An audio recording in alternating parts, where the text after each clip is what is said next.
The Pat McAfee Show. There'll be no rules for our guests, for us, for the things we can talk about. Yes, speaking his mind. I've never had a problem expressing my opinions or my thoughts or anything like that. While being relatable. I haven't had that manufactured fake-ass celebrity that a lot of people have whenever they go on those big networks. I've had a chance to really build my crew, build my following, build my audience. And ridiculous. What am I supposed to do? So I'm supposed to look at something that I can definitely afford and say, nah. Is that what I'm supposed to do? The Pat McAfee Show starts in 3, 2, 1. Good afternoon, beautiful people. It is Monday, March 5th, 2021, years after zero. I hope you had a fantastic weekend because today's show is big. Joining us today in roughly 2 hours, might as well get the cat out of the bag, Aaron Rodgers. Yeah!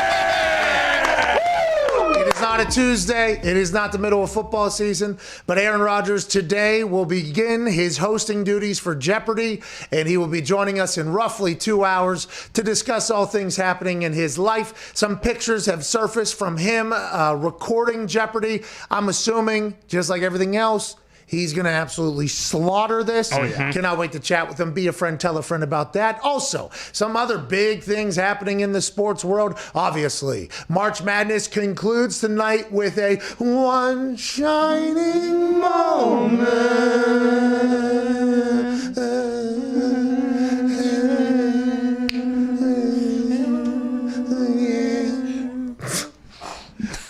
A national champion will be crowned tonight around midnight. Yes, 9:20 p.m. Eastern Standard Time. The Baylor Bears will play against Gonzaga in a national championship that has been so impressively found and fought for. Nobody could have expected to get to this point whenever you're dealing with college kids, when you're dealing with bubbles, when you're dealing with a potential pandemic that can come out of nowhere and drop an elbow on everything. There was a game early that got canceled because of COVID, but since then, they've been able to figure out how to get to this point. Congrats to Baylor and Gonzaga. Cannot wait to watch tonight. Gonzaga has a chance to be the only team ever to go completely undefeated while winning a national championship, while being in the middle of a pandemic, while living by protocols that no other basketball team has ever had to live by. Now, did that help them dial it in and focus it in more? Maybe. That's probably a nice contrarian point, but also they didn't get a chance to celebrate any of this. No. They haven't had a chance to really, embrace the fact that, which, by the way, some people would say that's maybe an advantage. Maybe it's an advantage that they didn't get a chance. You can read your headlines, clippings, and Twitters, but you can't really go out and feel it from anybody because the way the world is. So maybe that's been an advantage, but whatever the case, this is massive. Congrats to both of these teams. I was there, obviously, at the Final Four to watch this. At Gumpy, you went to a lot of games here in Indianapolis. That was my first time watching a basketball game in a football stadium. I was in a suite. Big thank you to T.Y. Hilton. T.Y. Hilton got a suite. There was a few of us there, a couple people from the training staff there. There was the banker stopped by, the old banker. I mean, it was nice. a nice collection of old friends I haven't seen in years. But I got a chance to watch basketball in a football stadium. I thought it was pretty nice. I thought it was pretty good. In the Baylor team, man, the way they were playing the basketball against that Houston squad, there was not even a point in that game where you thought, you know what? This is going to be a close game. Never once. I think early somebody jumped over somebody else and made a spectacular play, but that thing was a runaway the entire time. And when you're in the suites, obviously you got TVs and there's food. And it was hard to, you check in with it, you'd scream a little, that's good basketball. And then you turn back. Now that's second game though, okay? When you're talking maybe the greatest college basketball game ever, Gonzaga, maybe the best college basketball team ever, takes on a team that had to do a play-in game, gets all the way to the Final Four with a squad that is, I'd say, gritty, talented, bought in. That UCLA squad was awesome to watch, but in the end, maybe the best player in this entire game, I would assume he's got to be the number one overall pick. I don't know. There's probably somebody from Lithuania maybe that'll come out of nowhere that's got it. Suggs with that pull-up half-court bank, almost swish. I do believe it hit the bottom of the inside of the rim. I'm not 100% sure. In overtime, as clock expired, just that magical moment. Like that is the thing that transcends. This will be a part of the story after tonight. After Gonzaga wins, probably by at least 5. I'd assume at least 5. Or whenever they win tonight, by at least 5. Maybe it'll go to overtime. Maybe it'll go to true. overtime. Still win by at least 5, even though Gumpy's looking the other way. I think that shot is going to be one that lives on forever. And I was in the building whenever those games took place. Also saw Miley Cyrus. Wow, how was that live? It was Miley. Obviously, is Miley Cyrus. Right. Come on, Hannah Montana. Okay, Hannah Montana. She's got the pipes. She would cover her own. Now, a lot of people around us in the stadium, a lot of it's saying hers. There's a lot of, Sure. You know what I mean? There were some people that saying hers. It was like, well, she's making it her own. Okay, please have a little bit of respect. Exactly. And she was. But it was hard not to just watch the squares.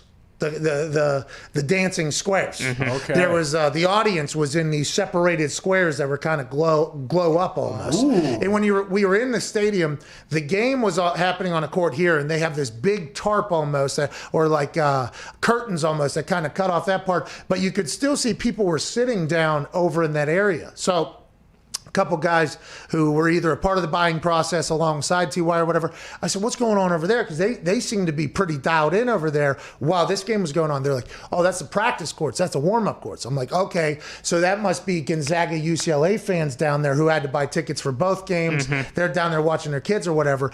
And I kind of believed that early, you know what I mean? Yeah. And then all of a sudden out of nowhere after the first game, in between the second game where there's an hour and 30-minute wait, Yikes. did not know that's what I was signing up for. Had no idea that's what I was signing up for whenever I went there. And the crew was right down in front of us or whatever, Charles, Kenny, Mr. Gumble, and Clark Kellogg, I believe, is there. They had Magic Magic Johnson came on the set at one point. They were down there in front of us. So whenever they were talking, mics were loud over the entire stadium. So it was nice to hear what they were saying.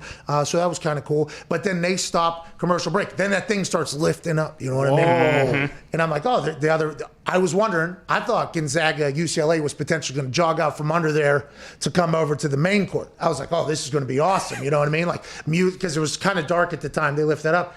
No. First, I saw those squares all over the ground that were lit up. I'm like, oh, they're square. I don't think they're playing basketball over there. And then all of a sudden, the stage is shown and everything. I'm like, holy shit, what is that? And then somebody who had been in our suite the entire time, and I think they obviously heard what was over there from a different source than I had, because I thought we were all very much understanding that was a warm-up thing. I was like, what is that? They go, Miley. And I go, Miley Cyrus? Excuse me? They're like, Miley's playing. I was like, I'm at a Miley Cyrus concert right now? Like, yeah. I'm like, fucking hey, okay, well, how long? How long is this going on? 40 minutes, they said. I said, Miley Cyrus is about to do a 40-minute set? Oh, my God. So I get a chance to see the greatest college basketball team of all time, Gonzaga. I get to see this Baylor squad that just absolutely ran circles around the University of Houston, who had a hell of a run. Hell of a run, but there was just nothing they could do. That Baylor team can really score. And I'm also Miley Cyrus concert. I mean, what are we doing? This is awesome. So as the anticipation was building, Miley, obviously, of course, there's some pumped up. Then she walks out of the tunnel. I don't know if you guys saw the beginning of this thing. Whole place goes dark. She goes up on the Jumbotron and she's walking out of the tunnel. And T.Y.'s like, she's coming out of the tunnel. You know what I mean? And then obviously everybody with the Colts is like, starts like, what if she comes out on that motorcycle? Because if the Colts motorcycle comes flying out. She just walked the entire thing though, and then it got going. And it was hard not to watch the 2 people per concert square. Because there was, I think there were frontline workers. I'm not 100% sure. I think they were. So thank you to all of them. But I wonder if they knew what they were signing up for too. Like, for instance, I had no idea I was going to be at a Miley Cyrus concert when I went to this game. I also didn't know there was an hour and a half wait in between the 2 fucking games. I wonder if the concert square goers knew that they were going to be forced to dance. You know what I mean? I wonder if some of them were just like, maybe they stand at concerts or whatever. Not on those squares. You had to move. I saw one person who did not want to move at all that was doing this move right here. I think they were like 6 yards separated from each other. Okay. So it was really hard. She was crushing. Wrecking ball is going. and then it was hard not to watch there was a couple that were just losing their minds all by themselves too, because these are big squares. Yeah. They weren't allowed to be near each other in the squares, I don't think. I think they had to be separated. And the squares were separated. This is a football fucking field, so it's a lot of room. So there was just people all by themselves in the middle losing it. Then there was the crowd that was like corner of the square, like kind of like a wallflower. And I was just like, I can understand how you maybe don't want to dance there, but it is fucking Miley Cyrus. It's Miley. It was a good time. Had a good time out there. Saw the Gonzaga tip-off. You know what I mean? Oh, yeah. And I left. Kind of smart. Well, so I was in the building when that game was played. Yeah. But I certainly was not there for what had happened. The dramatic. But you still saw the greatest college basketball team I was of all there. time Yeah. play. Game played, saw the tip-off. Yeah. Okay, I was there for that game. As soon as that tip-off happened, though, I said, all right, I saw the greatest college basketball team of all time play. Fist bumps all around. Thanks, T.Y. See you guys later. Walk out. Can't exit the stadium one way. Had to turn back around. Oh, no. Had to go out there. Hop on a bird scooter. 1.7 miles from stadium to office. In truck. Home. As soon as I sit down. Second half starting. Boom. How you doing? Perfect. I got to timing. experience that game in person and at home. Like the millions and millions of other people. So I feel like really, however you want to talk about it, I can talk about it. Yeah, you were there. Boy, I got text message from T.Y. You supposed to seen that live. That's a long day. You did see it live, though. I did. Not the whole. No. Not the whole thing, but little parts of it. Well, I was thinking the same thing, though. Like, after that first game ended, I was like, oh, the next game doesn't tip off for Bro. another hour and a half. Okay, we got some time here. Color me surprised. Yeah. When that game ended, I thought they were going to lift that thing up. The boys have been warming up over there. Bring them in. Come on over. Here we go. Let's get this thing back going. I'm putting It wasn't until I got on FanDuel and I saw the game and I saw the time. I was like, there's no way it's that time already, is it? And I look, I'm like, oh, shit. We got a long time. They had all the power out in all the suites for a long time because I think they wanted the lights off for something. So we had no lights in the suites we were sitting in for a little bit. It was an interesting thing. Kept the energy going. Yeah. I saw Gonzaga tip off. They're great. Hey, congrats to those boys. Hey, good job, Zach. They win by 5 tonight at Boston. Conor. Did you go to any of these games? No, I didn't go to any of these games, Pat. Yeah. I said, you know what? College basketball's fun, but hey, I'll just watch it on my TV. So that's what I'm learning here. I was back in, the stadium. There's a pretty good little crowd. Oh, yeah. A lot more cardboard people than actual people. Yeah. Of course. And in the suite we were in, didn't have to be around any cardboard people, which is always good news. I'll tell you what, I'm happy they're opening things up for people. Oh, yeah. I'm pumped for those people. Very happy about it. I don't know if I'm going to be those people much, though. There was a couple people, come up. How you doing, Pat? Fist bump, really cool. Then there's a couple people obviously come over, a couple hugs and things like that. Okay. As soon as I get hugged, though, they leave. I'm like, oh, I just got COVID. Well, wait a minute. Where the hell has that person been? I can't be defeated like that. I got to get past that. I got to do that. I'm fist bumping everybody. I feel like an asshole. I got to get past that. I got to get past. It's going to be tough for me though. I'm not a big hey, go in public person. Hey, go and be in a big crowd person to begin with. Don't mind being at events. Hate feeling like I can't. I'm a pit. I peel. So I need exits because the bladder will get me out of there. But man, out there it was a lot of interacting with humans again. It was awesome. Yeah. But it came with some thoughts where I was like, Now, wait a oh, minute. that guy just killed me. Holy shit. But I got to get past that. I got to get past Hey, that. if you got a comfy couch, it's just as nice as, the comfy seats in there. DVRing or rewinding. Exactly. I mean, listen, the We watched that Jumbotron was again. beautiful. It looked oil. Okay, it absolutely was. They had a great shot on it. But immediately upon seeing one guy jump over a guy, I was like, can we get it was like one of the first, can we get a replay on that? No, because they wanted to follow the score, obviously, because everybody's at the event. Next thing already. Listen, I love it. I enjoyed the energy. I enjoyed the yelling. I enjoyed the live betting. I enjoyed all of it. But there was just some things where I was like, okay, it's going to take me a little bit, I think, to get back into this whole thing, which is natural, I assume. Yeah, and it'll be fine once, it's full go and the stadiums are full and everything. So you still got some time. But you do any Easter egg hunting yesterday? Oh, I did do an Easter egg. I hope everybody had a great Easter, by the way. Of course. Oh, yeah. How was your Easter, Ty? You remember it? I'll tell you what. what, the first half of my Easter Sunday was great. I got a little banged up. I don't really remember the second half. Oh, it was good. It was good. It was a good showing. Yeah, well, You had a good showing. What are you Ty, Conor, I believe Zito, and a few others hit Brian hit the golf course. Oh, yeah. And then you guys went over to Nick's house. And Gumpy was at my place for the early Easter. A little bit later in the evening, Nick lives down the street from me. I decided to head over to the boys over there, having a nice little cookout. I got in there. Ty had quite a healthy whiskey Coke, I believe. yeah. And at that point, I think you probably already had a few. Yeah, of those. I already had a few, and when you're taking sips of it and like shivering all over your whole body, it's like, okay, well, this might be a little bit too strong. And then the device that you brought with you, I sent me to a different planet. Nuclear And I missile. did. I don't really remember leaving Nick's house. I got home, went right to bed. I feel great this morning. Hell yeah. Big shout out to Caitlin. Yeah, big shout out to Caleb. Big shout out to Yeah. Caitlin. Big. What a night, though. It was great. Good time. I'm happy you all enjoyed Easter. Yeah, I had an Easter egg hunt at my house. Ooh. Yeah, my wife. So I think she's just practicing, right now, like getting ready. Of course. For a child whenever Doobie decides to come. Yep. Whenever Doobie McAfee, which, by the way, I did present that name to, Vinatieri and a couple others. Vinny does have children, by the way, that are in schools and everything like that. Yeah. And I told him, because he the last he had heard, it was Midas. Okay. It was going to be Midas Maximus McAfee. It was going to be, you know what I mean? Okay, Midas was going to come through. Midas, the breaking oil place, kind of, affected the potential name of Midas, which was obviously everything Midas touched turned to gold. It was like the Midas touch. Like, a Midas is a dope name. Like Midas is a dope name.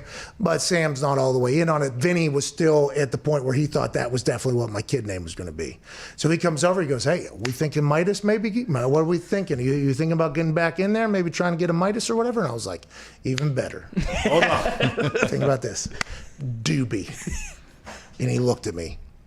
He was like, that kid's going to get laughed at. I was like, yeah. Come on, Vinny. Yeah, I hope so, Dad. Vinny, I hope he's a funny guy. No. Think about him walking in somewhere and introducing himself as Doobie McAfee, and they're gonna be like, "What? Your parents smoke? Oh, your parents, your dad, your mom and dad are dope heads." And I was like, Well, yeah. If that is the natural progression, what an ice opener for or an icebreaker for old Doobie McAfee. Maybe the easiest conversations of all time immediately following that. I mean, Doobie Doo is gonna, he's gonna be lighting up rooms wherever. I mean, it is. It's the first. People aren't gonna be making fun of him. They're gonna say, No, what Doobie's going to say is, you, Doobie, don't do what you just did. "Yeah, That's right. exactly." Talking They're gonna about be like, Doobie do. wow, this guy is all there on the top of his head, very quick-witted, Yeah. funny. Like you said, he's always gonna have an icebreaker. Always. My always. name's Doobie. Now, I'm not sure Sam is all in or if she's just in just like because every other name that I've offered up. Doctor. Yeah. Sure. That was a good one. Dr. McAfee is still such a good one. Kid has to accomplish nothing. Will still get great reservations. Of course. Everything like that because he is a doctor. They're expecting some, it's this kid, that name got shot down. There's been numerous others. Apollo, I think I wanted at one Atlas point. one? Atlas was another one, yeah. Just something grand, Of course. Doobie is potentially what we're falling at right now. She is not canceled immediately, but the Easter egg hunt was awesome. Now, my family, we did not do this. Okay, Easter, we celebrated. We understood what was going on. We ate. We did brunch. We used to go down to that place. Jay, you remember that place down 380 there? Yeah, I don't remember what it was called, but it was great. Oh, dude, they had this brunch. It was maybe the greatest brunch of all time. I don't remember the name of it, but it was the greatest brunch of all time, and it was like an Easter thing we used to do. Okay, Yeah. So we celebrated. We didn't get into the bunny shit, though. Of course. The McAfee family did not get into the bunny shit. Maybe whenever we were very young, we don't do the fucking, the garbage shit. We got going on. You know what I mean? They had not done that. So when Sam gets it, Sam starts telling me these stories about, the Easter bunny used to come by her house, and he would even forget his tail, and then Wow. they would ship like his tail back to wherever the hell he's from. Easterville. The Easter eggs and the basket and everything. And I was like, oh, that's awesome. Then now I've gotten to experience it. It's a great time. The Easter egg hunt, I'll tell you what, you don't really get a chance to do scavenger hunts in real life anymore while you're incredibly high. That's what Easter is. Oh, yeah? I'm all around my house digging through flowers, looking at these things. She had an egg that was the size of this baseball bat. It was hiding. Damn. It was hiding behind like a tree.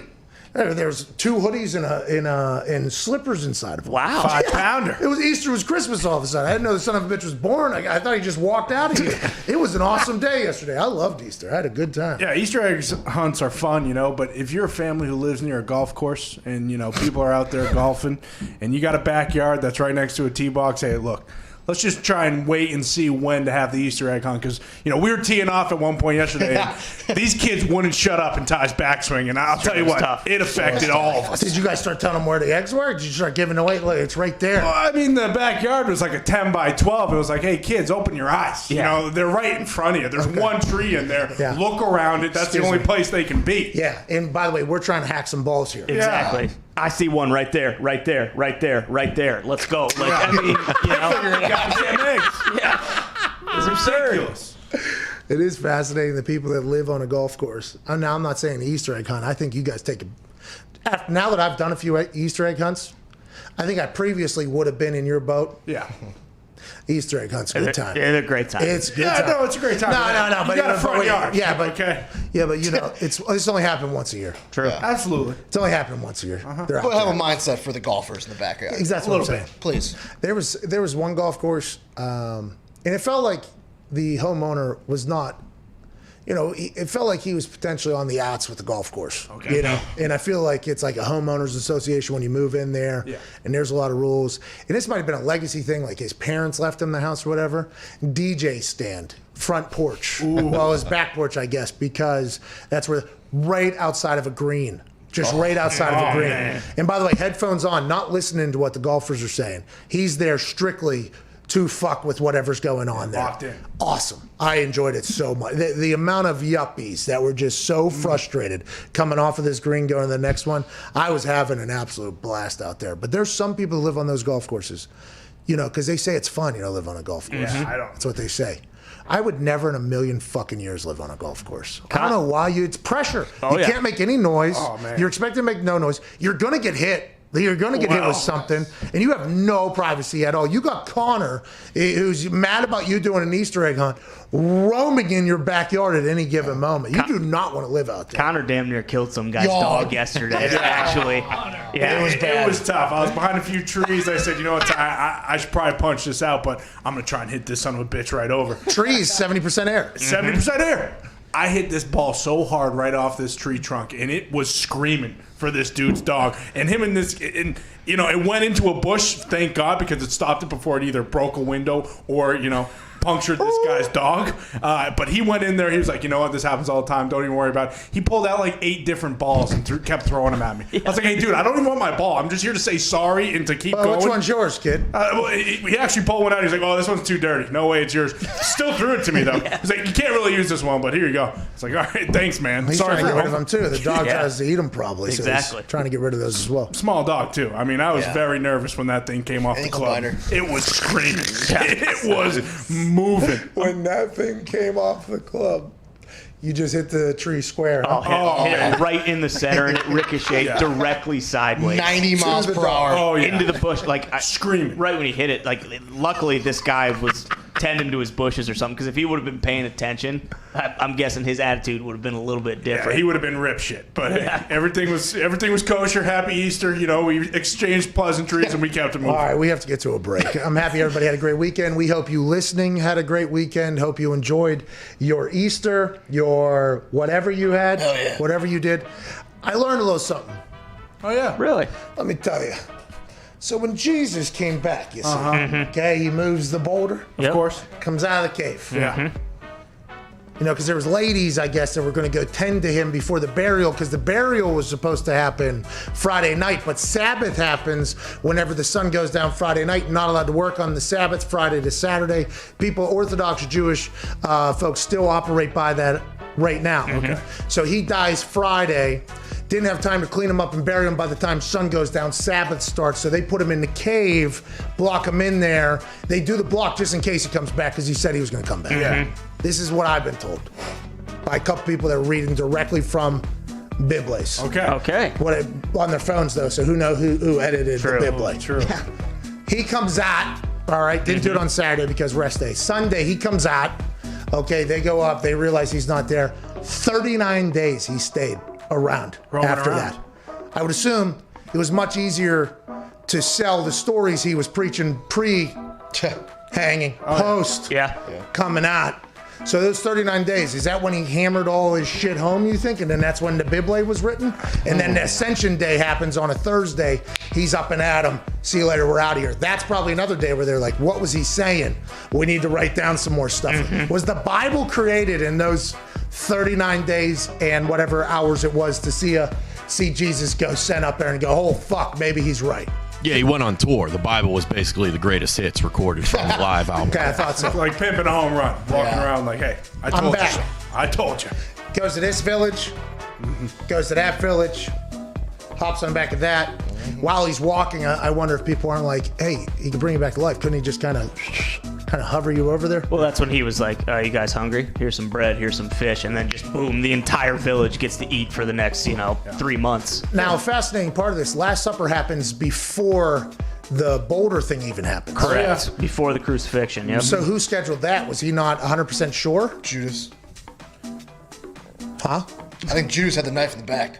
No, yeah, Judas definitely was the one who outed him. Oh, you say who made the reservations? Oh, Yeah, for the Last Supper, because if it was Jesus, he didn't fully believe he was coming back, right? True. True. Holy shit. Could have been John the Baptist.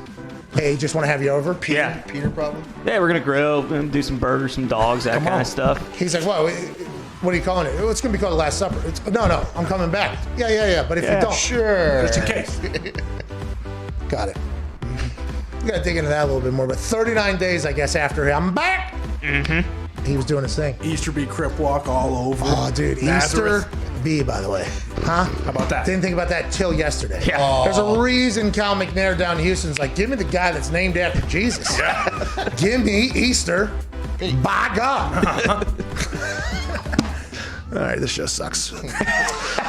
We'll be back on the other side with some phone calls. We can't thank you enough. There's a lot of stuff happening in the NFL as well, surrounding rules and stories and everything like that. We'll cover that and more here on the Pat McAfee Show, Monday, April 5th.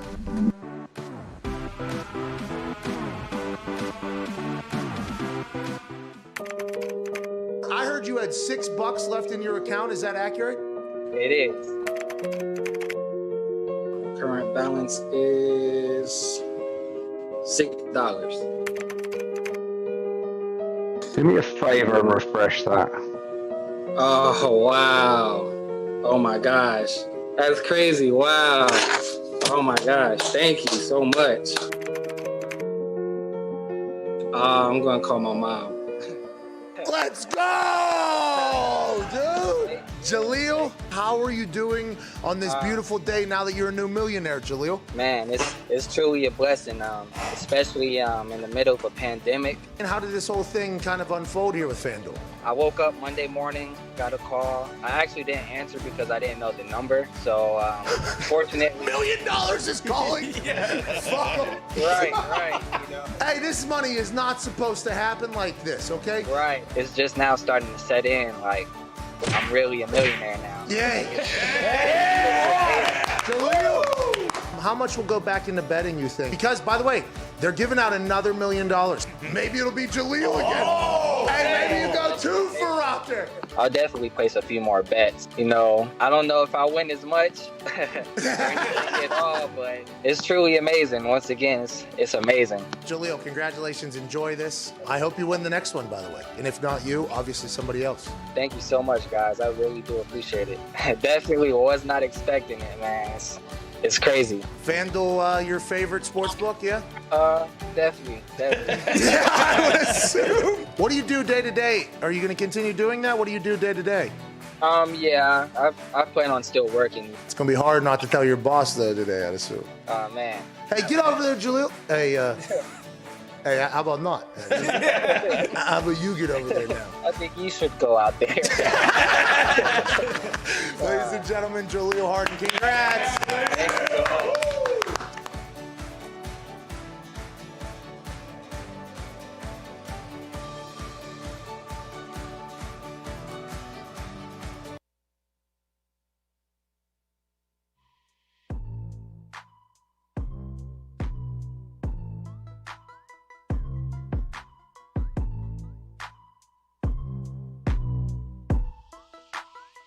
They look like a trash can next to Trevor. Are you a good fantasy football player? Yeah. Oh, I don't want to hear it, Chasey. I was pretty pissed off when they started Mitch first game. Oh, you wanted Nick Foles in there. Right away. Oh, Don't they have a walk-on as a quarterback? he's the mailman, okay, because he's always on time, Chase. Have a little bit of respect. Dude's just an animal. He is. He's an animal. Chase, you're the man. Love your story, brother. Thank you. Thank you. I don't know if you're much of a Kobe fan, but that's some Mamba mentality right there. Oh, yeah. Oh, hey, good call there, Right? Brett. Did you ever think about not being a Bears fan, though? Like, He goes from I know. emotions. He does it all the time. yeah, but I'm just saying, like, Good question. I wish I had the toughness of you, Chase. I do. I'm too soft. Chase, you're the best, dude. Thank you. Appreciate you, man. Ladies and gentlemen, it's been the Pat McAfee Show.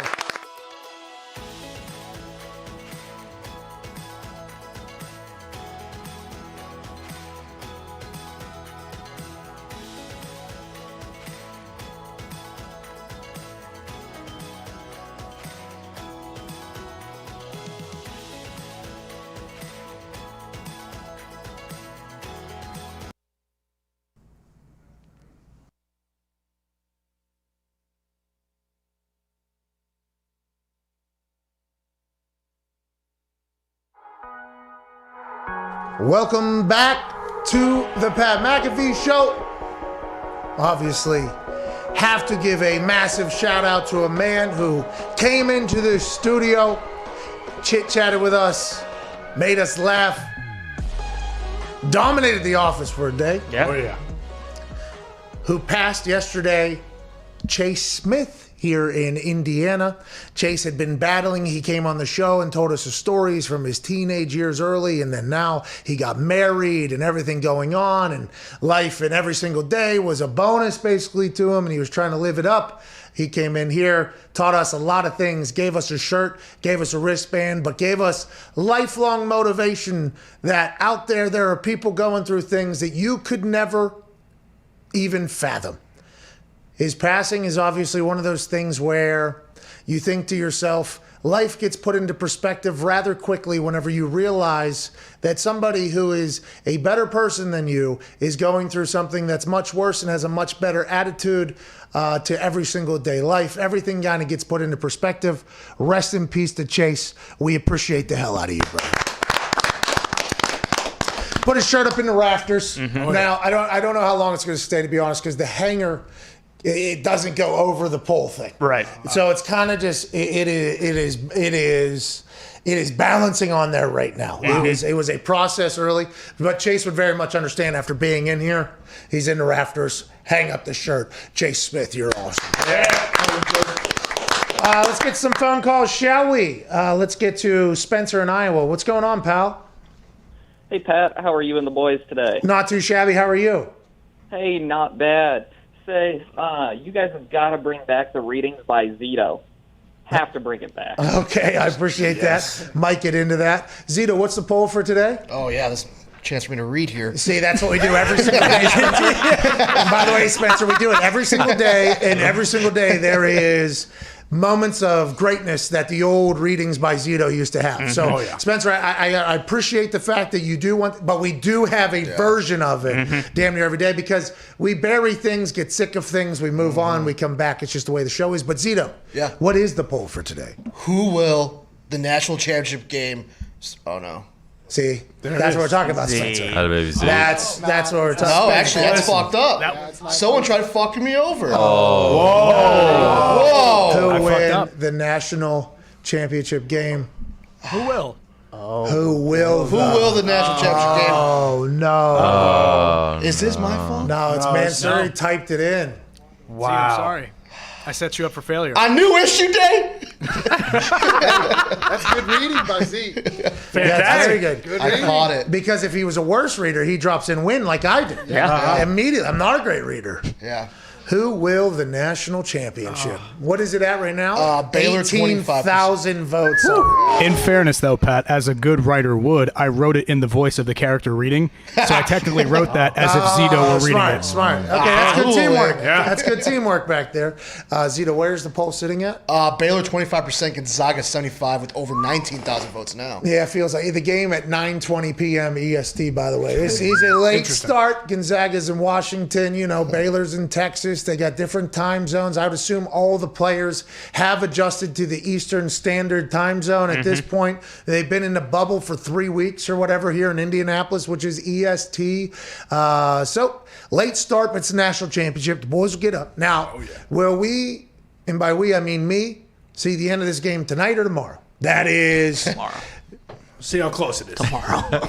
Odds are at minus 1,000 for that thing to be tomorrow morning. Plus 1,300, maybe 10,000 that thing gets finished tonight. Oh, I'll take those odds. You kidding me? 9:20 is a late start. That's now. late. And you got to think that national championship halftime is probably going to be a little bit Spectacle. longer. Yeah. Is Miley back? She's still here? Please. Hey, people are going after her on the internet, I guess, for they said it wasn't a good performance. In person, I thought it was great. Yeah. I didn't get to watch it back TV wise, and maybe it didn't translate, but it was I think we got Billy Ray tonight. Really? That would be amazing. That's a lie. He's going to do Old Town Road. That Lil Nas is coming down the pole. Oh, man. Bring the devil out there. Oh, my God. People are so mad. Let's go to Edwin in San Jose. What's going on, Edwin? Yo, what's up, Pat and boys? Rest in peace, Chase. Sucks to hear that. Hey, man. Rest in peace, Chase. Hey, so I've been hearing a lot of interviews from Niner players supporting, they support the hell out of Jimmy G. Could that fuck up the chemistry if they do go? I mean, they're obviously going quarterback, but does that fuck up the chemistry on the team? Like, the players hate that kind of stuff? Or are they kind of like, well, whatever, at least the organization's open about it? Well, I think that's a great question there, Edwin. I think it's always like in the expectation.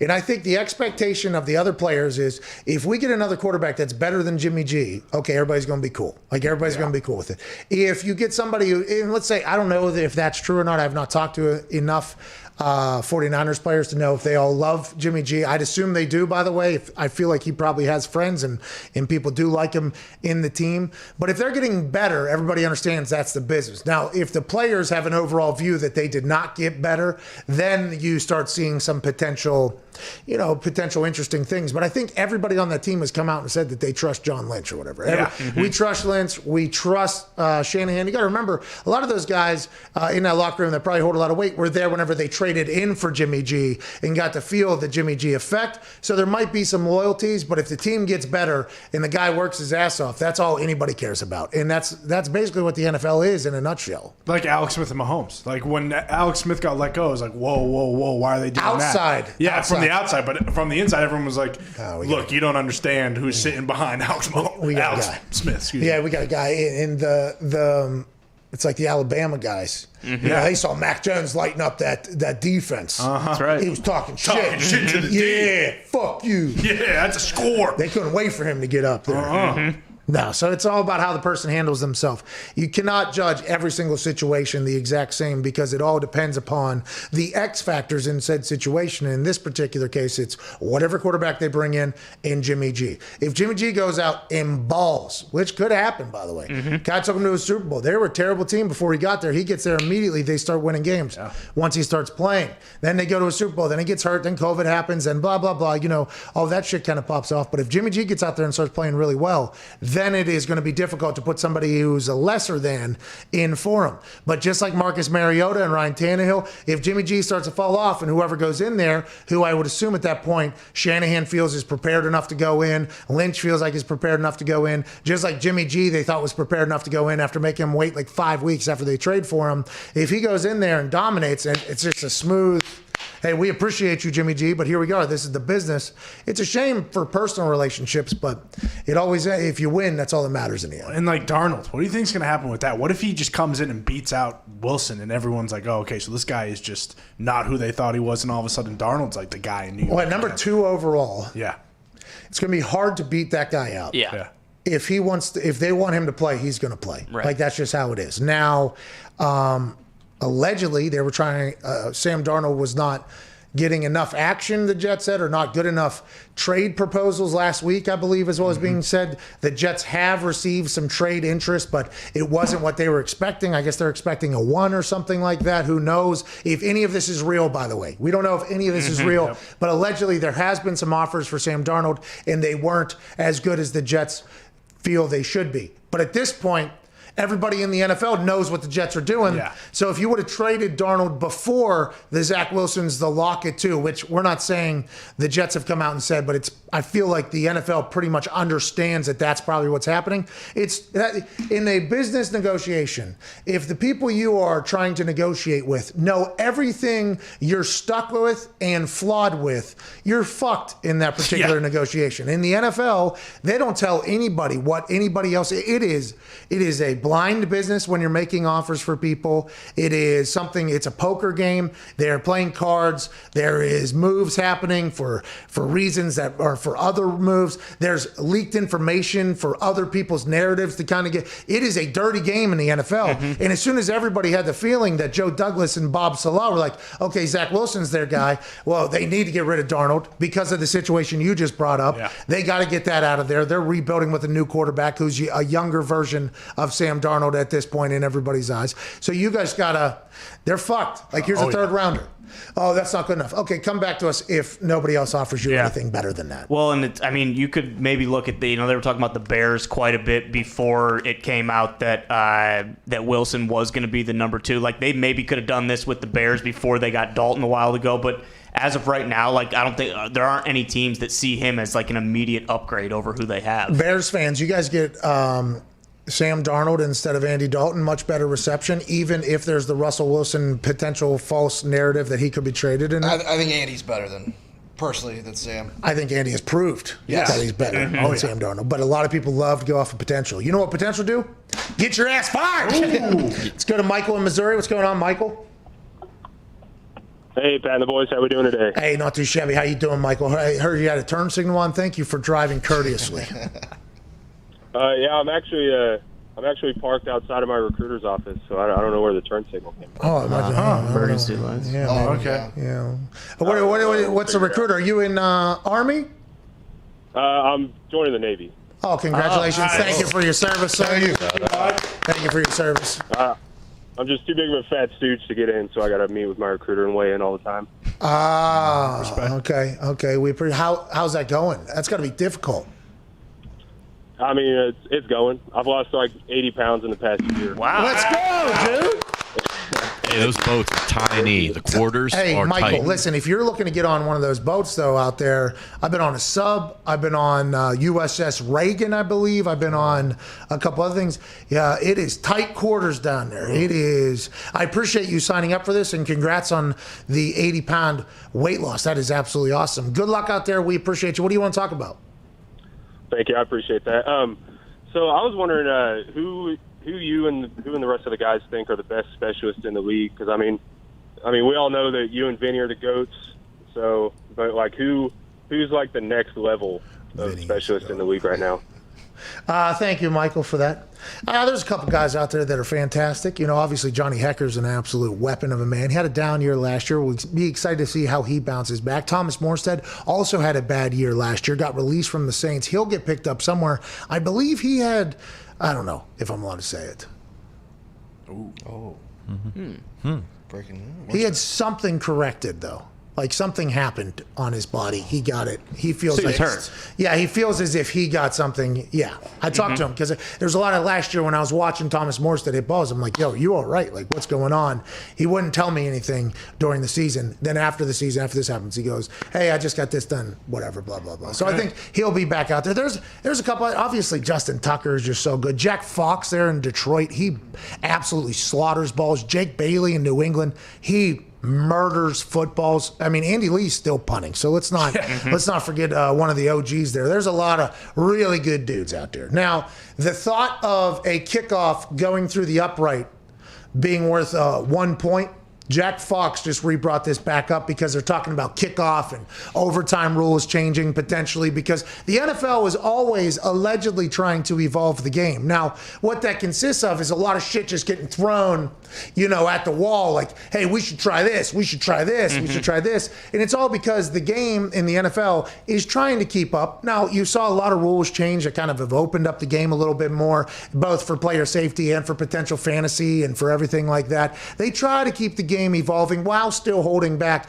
the OG roots, but they promote a lot within the NFL. Like, hey, if you have an idea that you think could potentially make this game better, like, we want to hear it. Like, go ahead and pitch that thing. We want to hear what you're thinking. No matter how absurd you think it is, it might lead to another idea. Like, that is what the NFL is. That's why always this time of year where there's league meetings and rules being passed, you always hear ridiculous shit getting pitched. And it's like, that's never going to happen, but maybe that'll lead to a conversation down the road. The kickoff through the uprights resulting in a point has been one that has been talked about, I think, like for 5 years at this point. It would be awesome. And if Jack Fox wants it, that means Jack Fox believes he can do this if called upon, because there has to be some sort of penalty if it doesn't. You have to do, like, there was a lot of people tweeting like, yeah, but what if it doesn't go through? I was like, well, just have it be a touchback. Like, that's just what it would have been anyways. And they're like, well, shouldn't you declare it? And if you don't, then something else. I'm like, maybe, whatever. But if a kicker could put a ball from, it would have to be a 79-yard kickoff, basically, if it wanted to go through the uprights. It's 75 yards to the back of the end zone. To go through, let's assume it'd have to be about 79, maybe 80 yards to go through there. If a football whacker guy, okay, with the game on the line, can trot out there and hit a ball 80 yards and still keep it straight somehow to go through there, I think that's worthy of a point. That could change a lot of things. Now, if you're down 3 or down 6 or down 5, whatever, obviously not good. But if the game's tied and there's like 4 seconds left, and then instead of the squib ball where it gets caught and then a kneel happens, like, why not let the meathead go ahead and try to bomb it through there? The outcome might go through there. If that goes through, by the way, it would be fucking electric. The stadium, the sideline, the other team. Yeah. I think you could send people back there to maybe jump up and block it. Like, I think you make it a whole thing. I have been on board with this rule because at one point in my career, I thought I could if I really, like, hey, if I need to put one through, I could. There's guys, though, that do it that have massive legs. Graham Gano used to do it, I think, like every single weekend almost, and I was very impressed. I didn't want to blow out my legs, so I wasn't going for it. But, man, if there was a chance where I could score, I think I'd be going for it a lot more. And everybody's like, well, that doesn't help, like, the kickoff being more excited because it's just a lot more touchbacks probably. I was like, I think people are going to be excited. Yeah. I think people will be excited.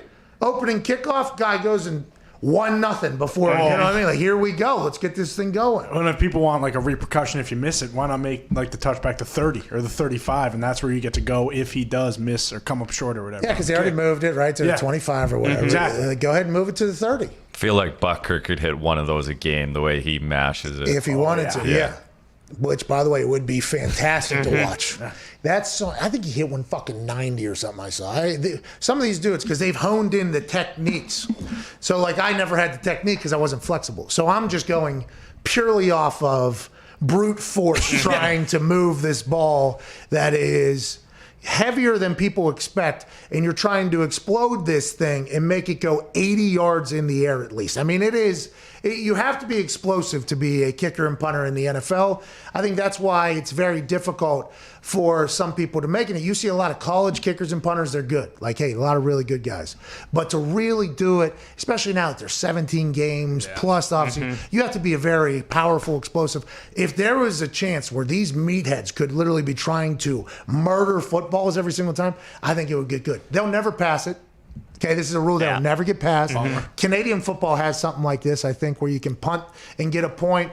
And I think you can, what is it, a toonie? I think it's a miss. If it's a missed field goal, if it's a missed field goal and the guy catches it and runs it out, I think it's a point. I'm not exactly sure how it works. It's like a rouge or something. You can punt and score points if you kick a touchback or something like that. A couple loonies, couple toonies, couple rouges. Now you're really living up here in Canada. I mean, for gambling too. If you got a half point in this, how about the over under? Yeah, exactly. So the over under is at, let's say it's at 40. Yeah. Okay.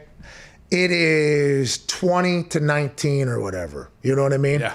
So now the game is over, though. Just one kickoff left. Okay, now if this guy goes to make this thing 21-19, and then it's a push as opposed to a loss that is definitely happening, or if that thing carries it even to an over, and then you see half the people just lose, it would be electric. Incredible. And there's not everybody like, everybody will be able to do it. It's like, no, that is not something that everybody's doing. Because you'll see some people, and they'll hit it through the back of the end zone. It's like, that's a bomb. That is certainly a bomb. But to keep it straight enough to go through the uprights is very impressive, should be rewarded. Well, if there's like an unsportsmanlike conduct and on a move it up to the field goal, 50. and then it's like, okay, you just gave the other team a point because of that. We had there for a bit. It was like anytime we get one of those, we're hitting an onside kick. Okay, we get to the 50, we're hitting an onside kick. And now they try to pump it or pooch it. I could never do the pooch short sky kick off the kickoff tee. I couldn't do it. I had no idea how people were able to do it. So mine was either going through the back off the net or we're hitting an onside kick. It was like, I don't have that one. I don't know what to tell you. Sorry. I wish I did. Do we think the Rock's going to keep this? That role? The IFL? Yeah. It'd be dope. I don't know how many guys are kicking in the IFL that can do that, though. Unless they're putting the uprights at the front of the end zone, like old school. Hey, Rock. He could even make a video of him drinking some Zoa and pushing the uprights. You know what I mean? Up 10 yards. We're back. That Zoa must be really good. I saw him lifting like 1, 2 a.m. He was... Hey, I don't think I've seen The Rock in this particular fashion. I think this is for Black Adam or whatever he's doing. This is the most yoked I think I've seen old Rock in some time. Shredded right now. It's impossible to get this stuff. Well, he's drinking the zero sugar one stuff, too. Yeah, that's the one it's impossible to get. No problem getting the one with sugar in it. Well, there's a sugar-free one, though. Not as good as Celsius. Boom. Pow. I love Celsius. Bang. Cheers. Cheers. There's none in this. I already finished it. Was that good? So good. Finished it yesterday. Let's go to Aaron in Atlanta. What's going on, man? Hey, what's going on, Pat? First off, I want to say, and I hope this is the last time I ever have to do this, but rest in peace to Chase. Hey, rest in peace to Chase. You're right. We do hope that this is the last time we have to do that. Thank you for that, Aaron. That was cool of you. What do you want to talk about? I'm a big fan, Pat. I've been watching the show pre-COVID. Oh, thank you. Love everything you and the guys are doing. Not everything. I was just hoping, since this is a Darn Scheffner and Barry McAfee show. Whoa. Cap sheet. Whoa, cap sheet. Thank you. Can we? I just want to let y'all know. Word on the street is there's a couple of teams interested in Matt Ryan. Okay, so this is Aaron. You see, Aaron is trying to, stir the pot a little bit, saying that his sources down in Atlanta, where he is, are saying that a lot of people are interested in old Matt Ryan. That's an interesting, because last year, if we had to put money on it, and me, I don't know how everybody felt, as soon as coach is fired, GM's fired, Matt Ryan's contract is towards the end of it here, Julio Jones also. I thought Matt Ryan, Julio Jones, in lieu of keeping them around, would trade them for a rebuild down in Atlanta. Now it sounds like with Arthur Smith, Matt Ryan's, hey, we're cool. We're not getting rid of Julio, by the way. No way. It seems like they're there to stay. But with Justin Fields being from Atlanta and a lot of other quarterback options with some picks where they could even move if they really wanted to, I could see that the Falcons fans are potentially getting antsy to move on to the next time. Remember, not a lot of first-round quarterbacks end up having success. Nope. Matt Ryan was one of them. He was MVP player, made it to the Super Bowl, didn't win a Super Bowl. He's definitely on the tail end of what he's got going on there. But don't always think the grass is greener on the other side. It might not be. That's my only. But I also appreciate the fact that you guys are like, can we get something new going on down here? Which is interesting because I think it was in the group text message this morning, but I believe there's rumors coming out now that Atlanta's already looking at trading back out of their pick because maybe, I don't know if they're actually going to take a quarterback. No, I don't think, if they're looking to move out of there. You know what Matt Ryan would love, by the way? What's that? Pitts. Oh, yeah, man. Yeah. People are saying he's like next level. Once in a generation type guy. The guy. Like once in a... Now, I will say, I made some appearances on a pretty noted college football show last year. Whenever I was introduced to this Pitts character, because I had to watch film on something I was going to talk about, as soon as I saw him, I said, oh, that guy's supposed to play on Sundays. Yeah. Literally, as soon as you see him playing with all those college kids, you're like, oh, that's a men's league guy playing down. He's unbelievable. Yeah. Trask now is probably going to have to deal with you had Pitts thing. There's always all that stuff, but they were a nice connection in college. Oh, yeah. Good for them. Good for Pitts. Good for whoever gets him, too. Now, the Patriots got Jonnu Smith, Hunter Henry. They're loaded at the tight end position. Look for Bill. The Ravens have already started doing it. Look for this game to potentially turn into who has the most tight ends type thing. Patriots have been trying to trade up to 4 or 5. Oh, you think it's for Pitts? I don't know if it's for Pitts. wrapping up here. More phone calls on the other side. Aaron Rodgers will join us in about an hour and 10 minutes. It's a beautiful Monday. We hope you feel the same. You got about 6 minutes. This is the Pat McAfee Show on Sirius XM.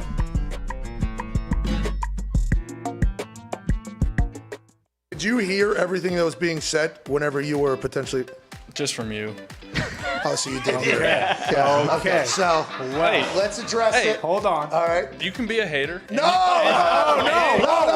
You can change. Carson. You can change. We can change. No, at the moment I was at, okay, Carson. You know, with the Daily Show, the live Daily Show, you know, we can potentially get referred to as prisoners of the moment. You probably did hear me say some things. That was at a much different time. Backtrack a little. No, it's cool. We're here face to face. You can change. People change, all right? By the way, you are much bigger than I thought you were. Oh, yeah. When Jalen gets drafted there, was that the beginning of it all? Was there a miscommunication? What happened between you and Doug? Because they were saying it was fractured beyond repair. Yeah. What happened there? Is all of that accurate? Is that all kind of getting blown out of proportion? Yeah. And where did it start? For one, I don't like to ever come out and say reporters aren't telling the truth because I don't. But Orlovsky does it. I'm not. I'm not going to dispute every report that's out there. You know, the way the season went obviously wasn't ideal. When Jalen was drafted, that had no bearing on me. I trusted the organization. Okay. I signed that contract. You know, I was devoted to them, and I felt like they were devoted to me. So I trusted the pick. You know, that had no bearing on my confidence or my abilities. You know, the season unfolded not how I would have liked it. Personally, I could have played better. We lost a lot of games at the end and just didn't fall into place the way we wanted. But there's a lot to learn from it, you know, as a man, as a player, and all those things. And, you know, I have still a lot of respect for Coach Peterson, and I think without a doubt those reports are very exaggerated. Like I said, I don't hear a lot of them. They come to my attention from my agents or different things. Yeah. But I have a lot of respect for him, and it was unfortunate for everybody and how the whole thing kind of just went down. There was a couple still shots that made its way around where you and Doug Peterson appeared to be giving each other a nasty look. I saw those. It's not true. Not true at all. Oh, you were not saying, I wish you died. I don't even think I was looking at him in those shots. So I did see that. I'm like, of course, they're going to play this one up. They're going to make a story out of anything. That's how it is. So, but yeah, that's not true at all. Okay, so I'm happy to hear you weren't giving Doug Peterson death looks. Like, you never thought, like, oh, football isn't for me. Like, there was never a thought where I don't like football anymore. I don't want to be in this bullshit league anymore with this business. There was never a thought like that? No, I mean, don't get me wrong. The way the season went, I mean, it was frustrating. And People so have that's why I stepped away, and it almost rejuvenated me. You know, it's almost like last year pissed me off so much. I want to come back in a different way and do everything I can. I am thrilled to be here and to have this new start, new opportunity. And the community seems amazing. The fan base seems amazing. Like we said, it seems like the perfect fit.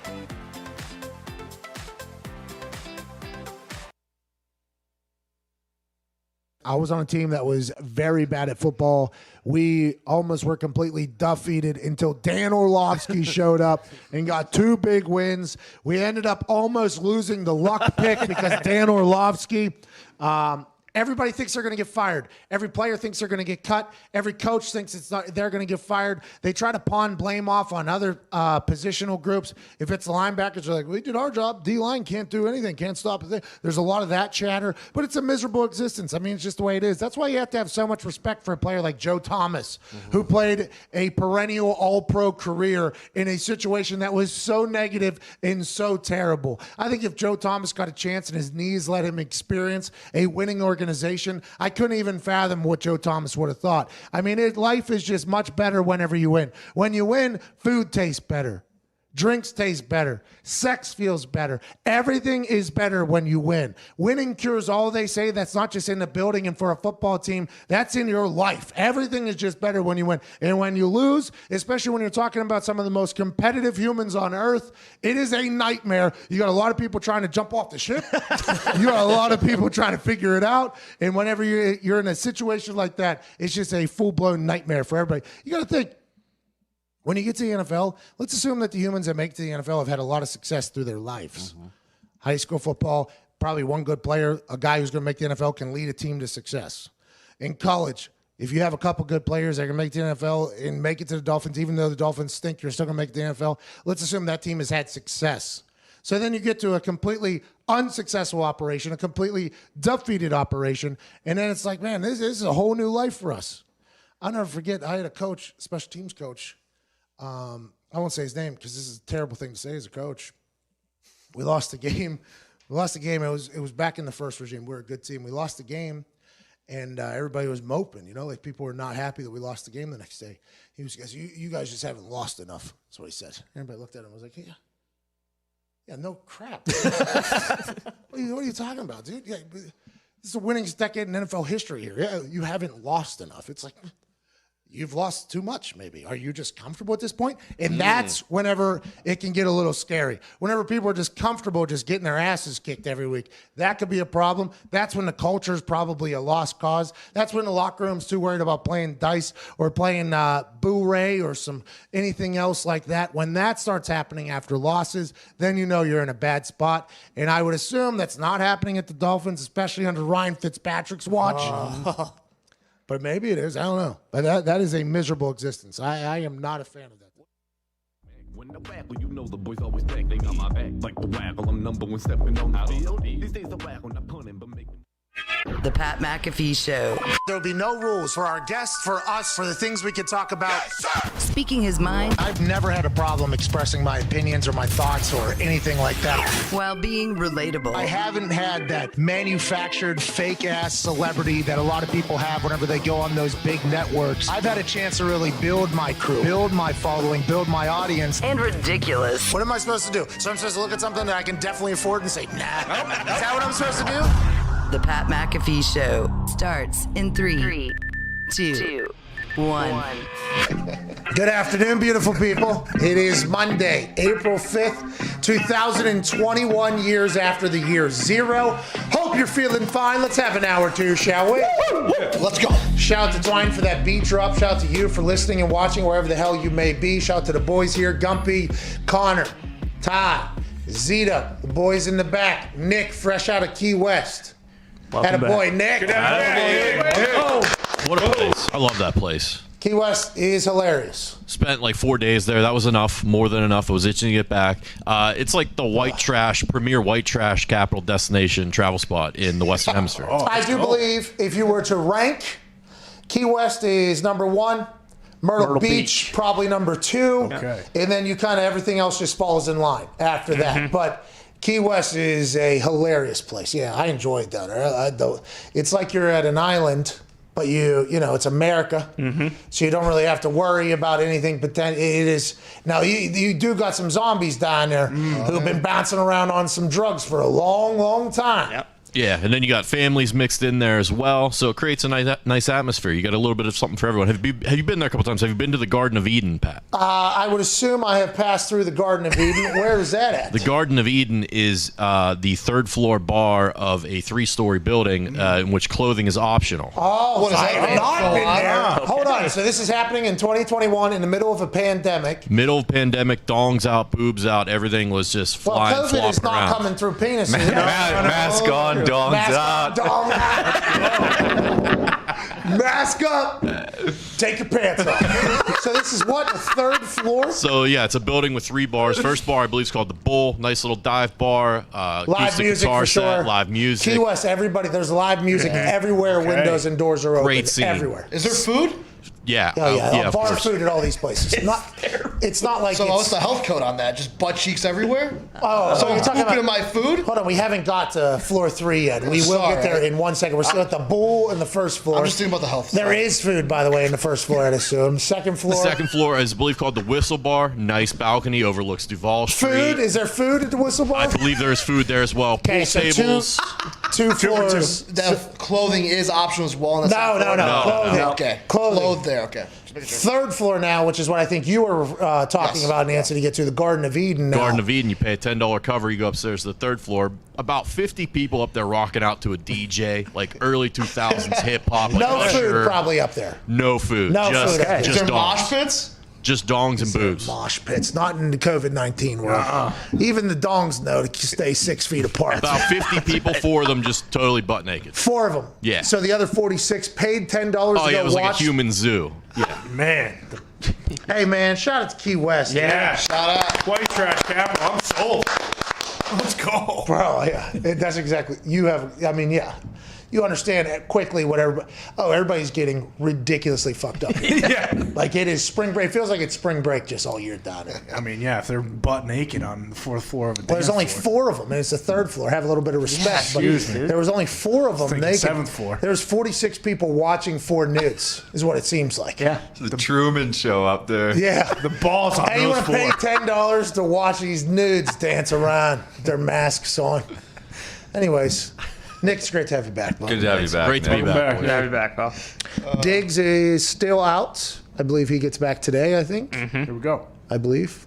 Hammer Down will be moving to a daily show, by the way, that he'll be hosting. Okay. Let's go. Yeah. I think that's starting here relatively soon. Can't wait to see you. Safe travels to Diggs as he travels back here today, I think. Let's go to Josh in Colorado. Oh, no, Josh, actually, we got something to actually talk about. Here we go. Hey.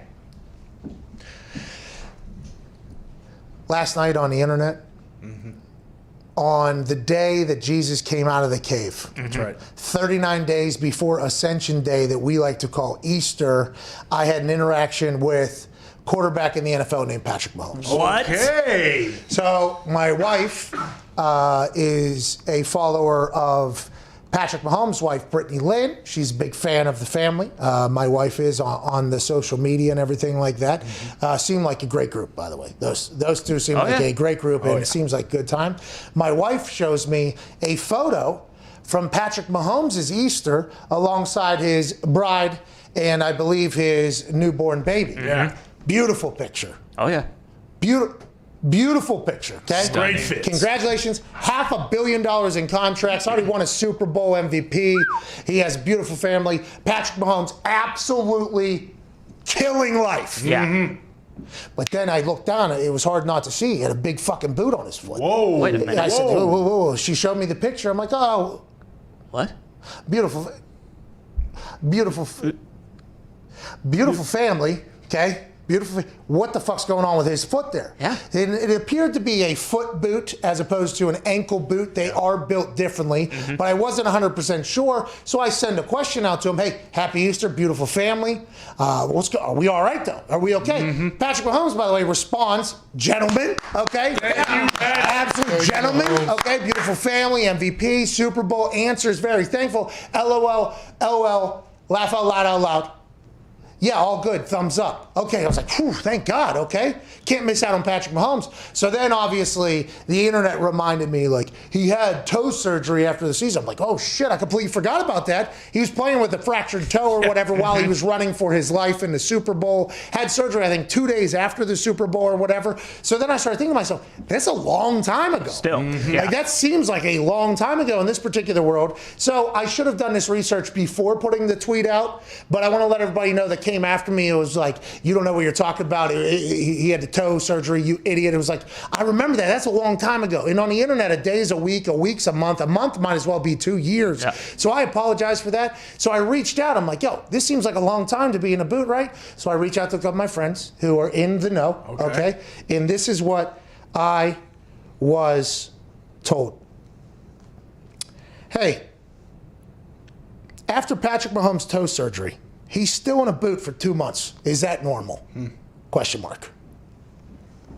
The sesamoids take a lot of time to heal. Okay. So the first 4 weeks are non-weight bearing, like on a scooter type thing. Then the next 2 to 4 weeks are walking around in the boot. What the hell is a sesamoid? I respond with. Yeah. It's like the patella for the underside of the big toe. It acts as a fulcrum for the tendons. I said, thank you. So completely normal. So the sesamoids, you see, on your toe take a little bit longer to come back to life. So it's non-weight bearing because obviously anytime you put weight down, your big toe takes the brunt of it. So it's acting as a fulcrum for the tendons underneath there, the sesamoid. So they had to rest that with no weight bearing. Now he's on the other side where he can at least put the weight bearing. So that means there has been evolution of that. We would assume that he's perfectly on schedule and good to go. I got educated on something I thought would have been done much quicker. And the world now knows that Showtime, Patty Mahomes, still going to be playing. Ain't nothing to worry about. See, that leads me to believe then that injury was more serious than we initially thought it was. Yeah, because it was like turf toe, and this might be what turf toe is, by the way. And turf toe might be kind of like softening up what actually happens, just like tennis elbow. People say tennis elbow, and you think to yourself like, oh, that's not that bad. It's like, no, it's hurts like a son of a bitch. It's terrible or whatever. Yeah, turf toe is like, oh, he's got turf toe. Oh, he's got turf toe. Turf toe, I think, is a much more serious injury than what people, like. How we kind of throw it around like turf toe, turf toe, turf toe. Remember, I think I got turf toe. Yeah. Doing a backflip in a steel cage through a person that's on a table. I still feel that. Like to this day, I think you broke your toe, didn't you? Definitely, 1,000%. And I did not get the sesamoids fixed. No, you didn't. You know what I mean? Which I probably should have thought about those sesamoids because I guess they are a bit fickle. The sesamoids. But my toe, the big joint, like where it joints at, still hurts like hell. So whenever Patrick got hurt and he hurt his big toe, and I think I had just done it maybe like a week before that or whatever. I'm like, this hurts like hell, and everybody's like, nah, it's just turf toe. He'll deal with it. And in the Super Bowl, I guess he did. He was flying around. That had to hurt so bad once the Toradol wore off the next day. Happy to hear it's going to be okay, though. The world is excited about that for sure. Thank God. Yeah, but I mean, like sesamoids, dude. What the hell is a sesamoid? Well, Can we get a diagram on what these things are? Are they ligaments? Look, here's your toe. Yeah. All right. Okay. Sesamoids up underneath there, like the patella. You know how the patella holds your tendons together. So the patella, everything kind of comes to it, right? So it's kind of the pivotal spot. Yeah. It's where everything connects in your knee. It's right there on the front, also known as a kneecap. Is the patella, but it connects everything. So whenever you dislocate your kneecap, you could see how that could potentially be very painful. Okay, I did that my last season. Had to put that back in there. Patrick Mahomes also did that, by the way. He dislocated his kneecap and came back that thing. So the tendons are kind of all held together there. And I believe whenever you have to take care of the sesamoid, see, there's the kneecap right there, I do believe. There's a sesamoid right here. So it looks exactly like a kneecap almost there. Yeah. Wow. Zoom in. Too. So is it at the bottom or the inside of it? Looks like nuts on a big toe. I think it's the middle joint. The joint. There's this photo as well. Yeah, so the sesamoids are down here. Yeah. In the joint. Yeah, so just like the kneecap, it's right. Yeah. Oh, I see your sesamoids. You see my sesamoid? Yeah, I see your sesamoid right Are you there. allowed to show your sesamoid? Well, so that's the bottom of my sesamoid right there. Yep. Okay.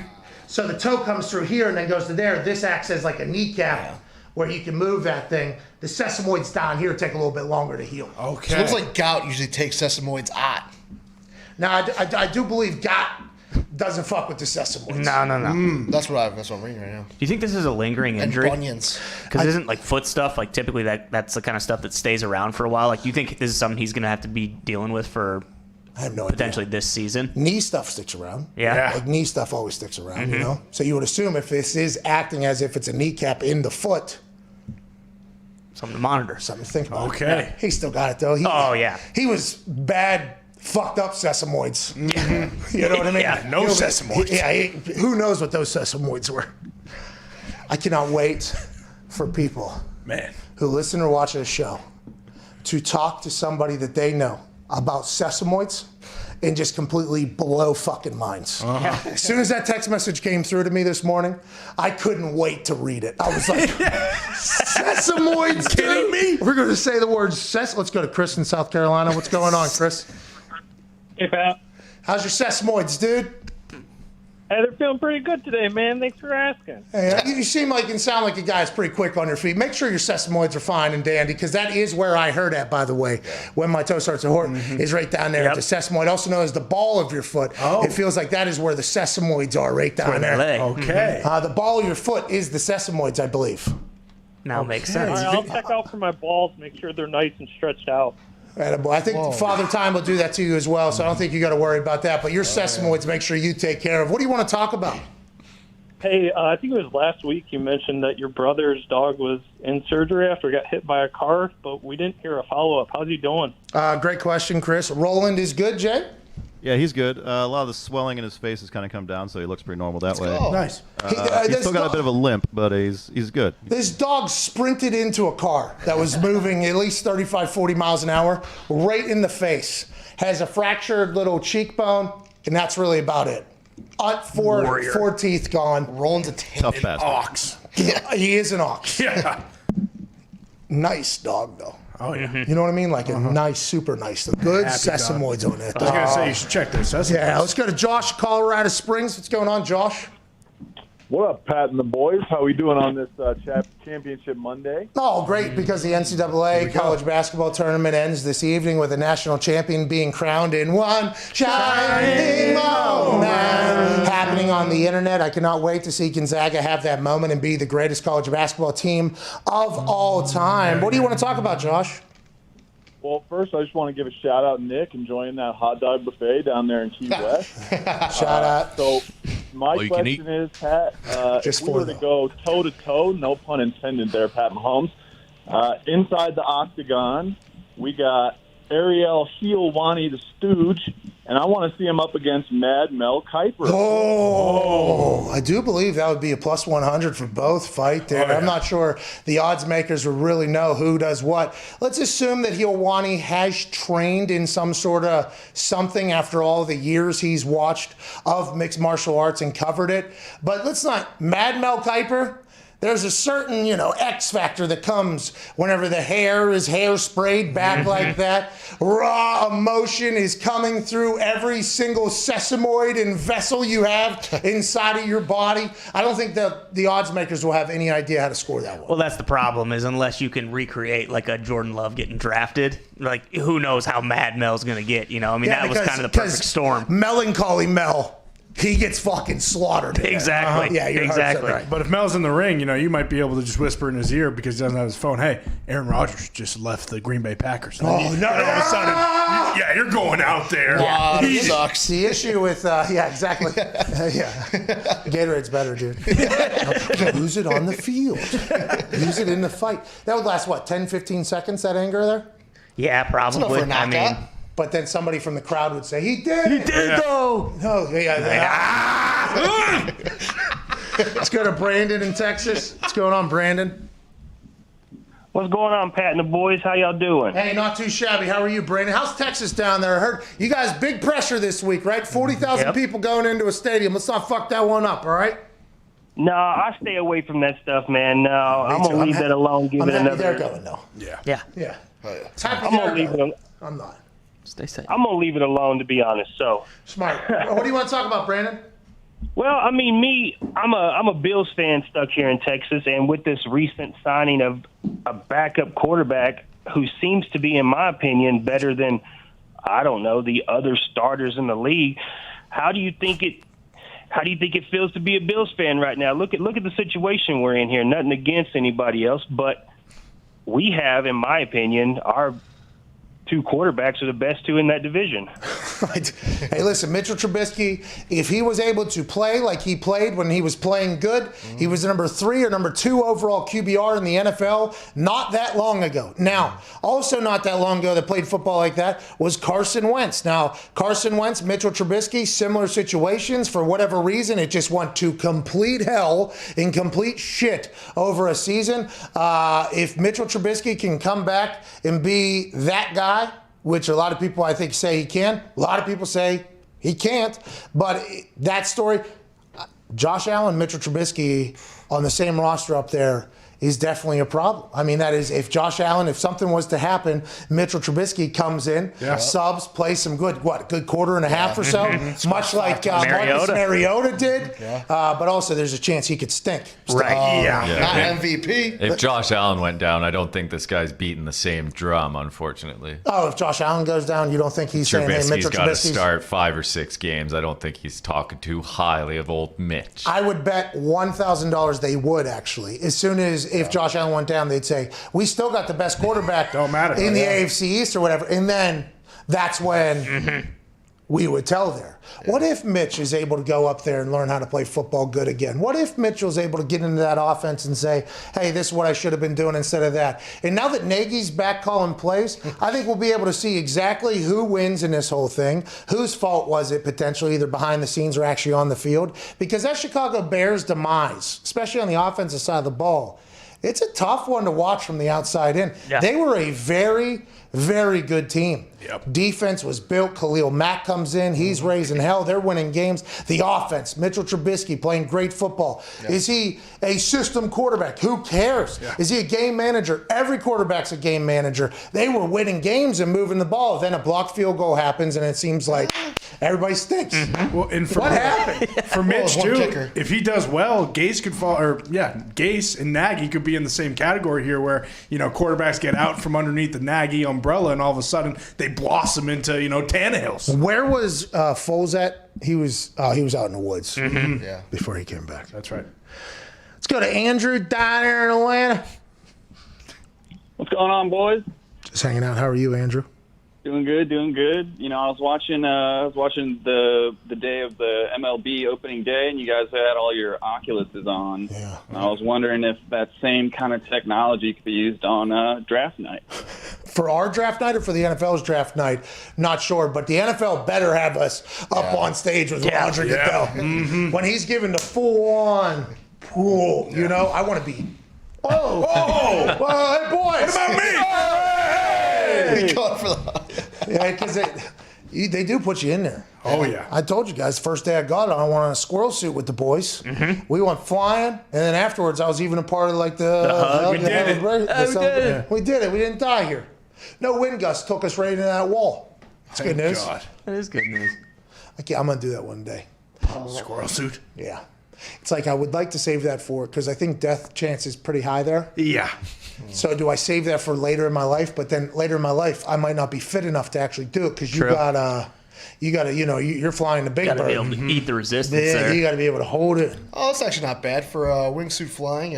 1 death per 500 jumps. So I don't know the math on that, but We'll have a counter. It's not great. What's that? 0.25%? 0.0. 0.2%? 0.0. I wish I could do the math. It's probably 0.0025. 0.025%? 0.00. 0.02%? 0.002. Yeah. Let's get some phone calls. Big math show. Let's go to Alex in Alabama. Remember, we had sesamoids, dude. Yeah, come on. All right, please. Let's go to Alex in Alabama. What do you want to talk about? Hey, Pat and the boys, how y'all doing? Great, man. Thanks for asking. What do you want to talk about? Kellen Mond in the NFL draft. To me, he appears to be one of the most over or underlooked quarterbacks in the draft so far. Yeah, there's a couple out there. Thanks for your question, Alex. Kellen Mond not really being talked about. I don't know why.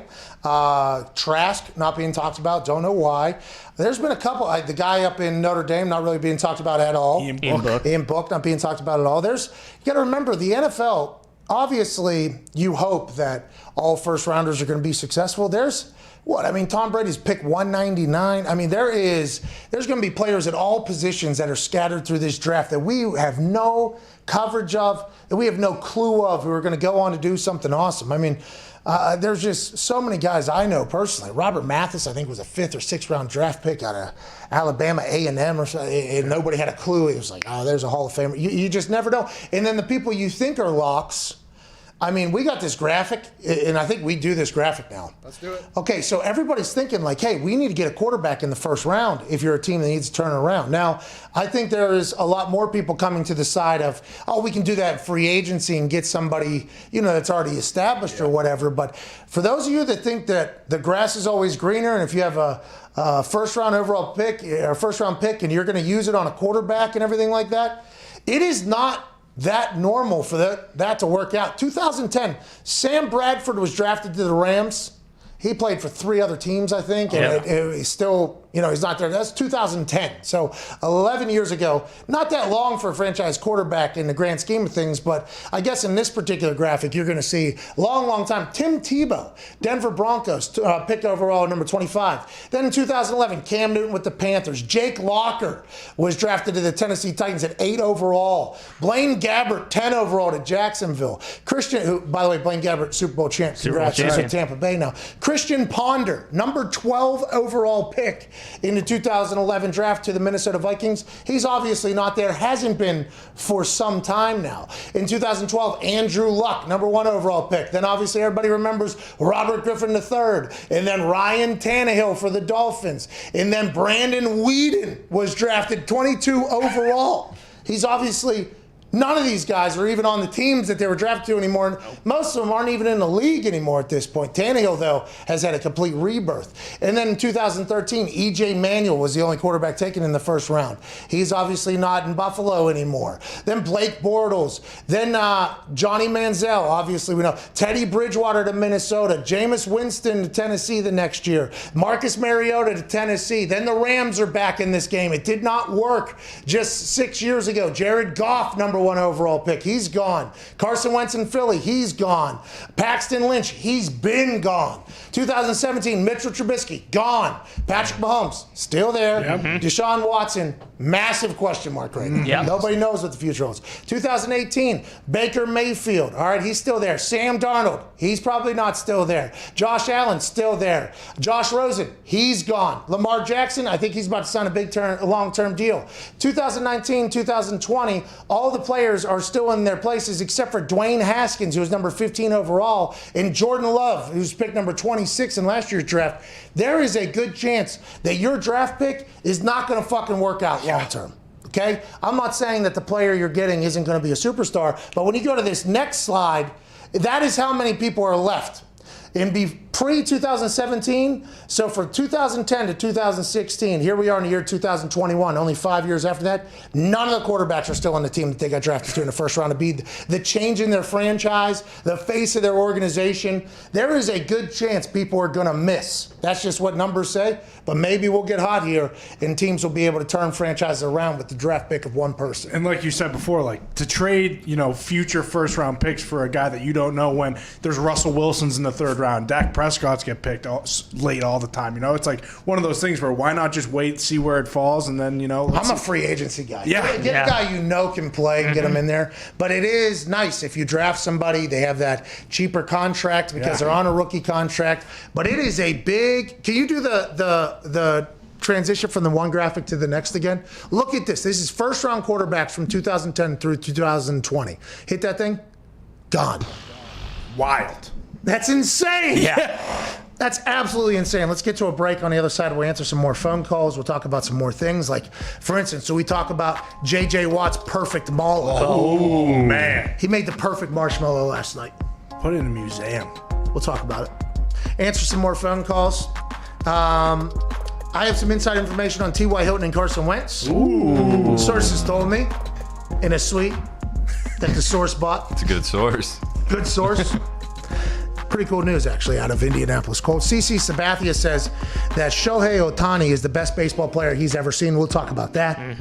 And we'll answer some more phone calls. Jordan Spieth's back in the winner's box. That's good news for him. DMX potentially passing away. He's in grave condition. T's and P's to the Rough Riders Anthem founder, DMX, my first ever rap album when I was like 11, I think. My dog's gone.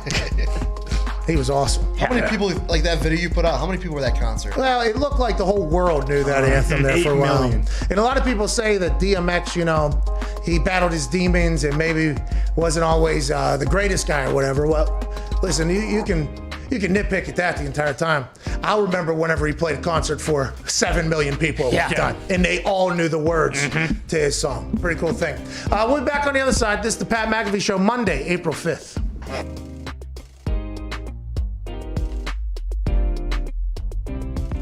Why is football the greatest sport on earth? And do you think football is the greatest sport on earth? And why do you like football? That's a really deep question there, Pat. I know. I think I'd get a good answer out of you, though. Like, I think you'd be able to talk about it in a way that I think a lot of people haven't because you've been at the pinnacle of it for so damn long and inside of it. And your brain is a pretty fantastic one. We've learned here over the last few weeks, obviously. Last few weeks, that's it. That's all the time we've learned that. I think it's the greatest sport in the world for one main reason. It is a true team sport where it is damn near impossible for one person to dominate an entire game. If you look at other team sports, basketball with 5 guys on the court, I think you've seen multiple players over the years. Maybe one player, maybe 1 or 2 players on a squad be able to dominate and win championships. Baseball, you can have a dominant pitcher and win championships. Soccer, you can have a dominant forward and or goalie. That seems to be a little more of a team sport, but you don't have 11 players engaged at the same time on every play. It is truly a sport reliant on every player on the field to do their job in order to be successful. And I think that's why at times, certain star players can get maybe too much credit and maybe too much blame on the flip side, because it does take so many players at the same time in 3 phases to win football games.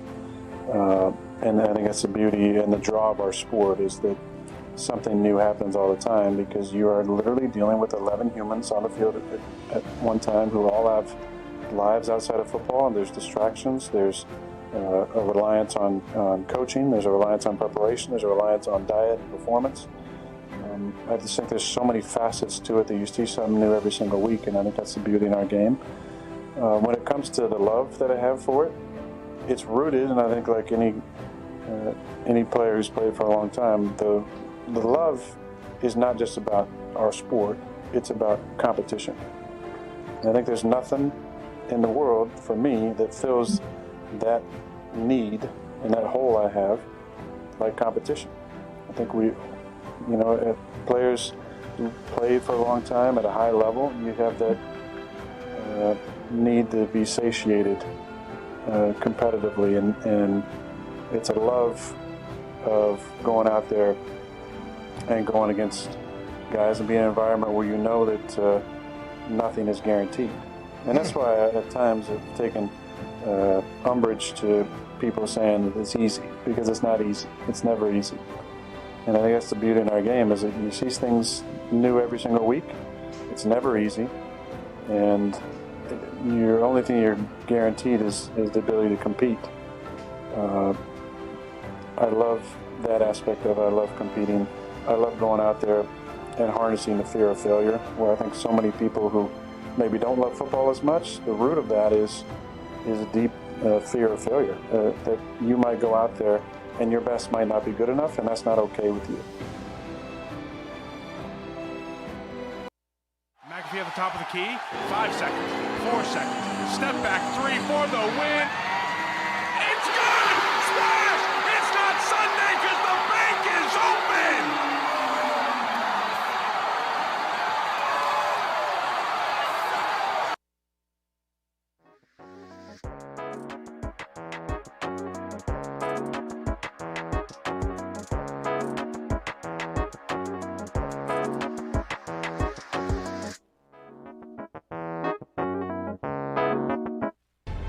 This is the Pat McAfee Show on Sirius XM Mad Dog Sports Radio. We thank you for taking the time to seek out this small regional show that streams internationally. Here's Pat and the boys. What if that is a chick? Sesamoid. Sesamoid. Oh, is that a run or a non-run? Because it still hurts. Or was he saying he's going to run? Oh. Linebackers are like, what is a he's saying sesamoid. Can we get a definition, please? Sesamoid. Luke Kuechly's on the sideline like, it's the fucking patella of your foot. She's running the ball. What if that's a sneak call? Sesamoid. That'd be good. First down. D lineman. Whoa. The hell? Aaron Rodgers will join us in about 30 minutes. I'll ask him if he'll potentially sneak in a sesamoid. Yeah. Ooh. Will we be able to hear him, though, because there's going to be fans back in the stands next year? Full stadiums. Because the NFL said full stadiums. Oh. Yes! With the first pick of the 2021 men's grooming draft, the Balls Saxonville Jaguars selected Manscaped, the leaders in the below-the-waist grooming game. Looks like Mel Kiper gave this an A+ grade because this pick is a major upgrade for that Bush defense. For all of our NFL draft fans, we have an exclusive 20% off promo code at manscaped.com. Wow. The Balls Saxonville. That's Jaguars. That name just perked for them. Yep, pretty when good. When they were writing it, there was a moment where they're like, got it. Ball Saxonville. And then guess what? Sagwires. There it is. Put it in. Good work over there. The reason why Manscaped is a guaranteed number one pick is because the Performance Package. This package is the ultimate men's hygiene bundle. Inside the Performance Package is the Lawnmower 3.0 trimmer, which has a ceramic blade and skin-safe technology that reduces nicks and snags on your saggy bag. This is the dawn defense that you need. This package also includes the Weed Whacker ear and nose hair trimmer. I know this is the best tool in the market for nose and ear hair because it's changed my life immensely. Oh, yeah. I have a large sniffer, but even if you don't, they have this technology where it goes in there and reduces. You have no fear with this Weed Whacker. No. It's got a Hemi in it, too. Yeah, running on a Hemi. We don't know if that's actually true, but we will say, imagine showing up post-quarantine date with some nose pubes popping out. It's not the best look, fellas. Let's go ahead and take care of that with no problem with the Weed Whacker. Their Performance Package also comes with performance boxer briefs and a travel bag for you to use when you're done quarantine, and some other liquid formulations like the Crop Preserver and the Crop Reviver. For a limited time, buyers of the Performance Package receive not one, but 2 free gifts. Wow! The Shed Travel Bag, which is a $39 value add, and the patented high-performance anti-chafing Manscaped boxer briefs. Get 20% off and free shipping by going to manscaped.com/Pat. That's 20% off with free shipping when you go to manscaped.com/PAT. It's time to upgrade that defense. Hell yeah. With Manscaped. The Ball Saxonville Sagwires. Pretty good. That in of itself is worth it. You visit to manscaped.com/Pat.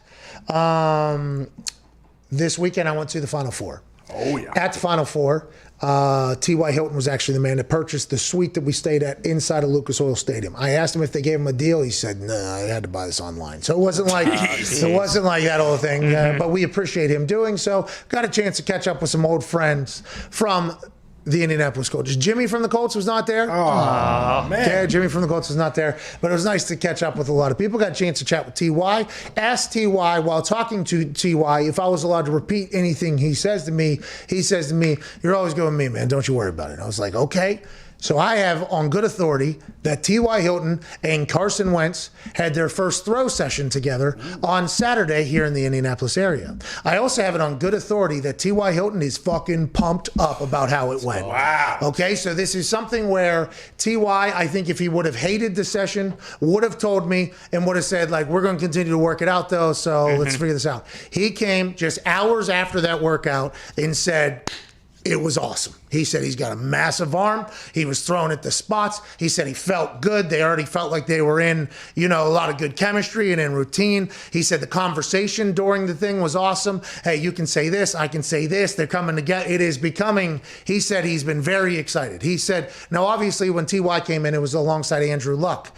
Andrew Luck and T.Y. Hilton almost had their own plays on certain plays, and everybody else was doing different things. Andrew could extend the play, throw the ball. T.Y. was coming out of nowhere as if they were telepathically telling each other where to go. He would make a massive play. It happened one time, we're all like, that's awesome. And then it just continued to happen and happen and happen and happen. Now, granted, it helps when Reggie Wayne is on the other side, and there's a lot of other things happening. But it felt like when I was talking to T.Y., this was the most excited I've ever talked to T.Y. since Andrew and he had the relationship that they had. I think with COVID, I think he loved Phillip Rivers. I think him and Phil. But I think with COVID, there wasn't a chance to really build up anything.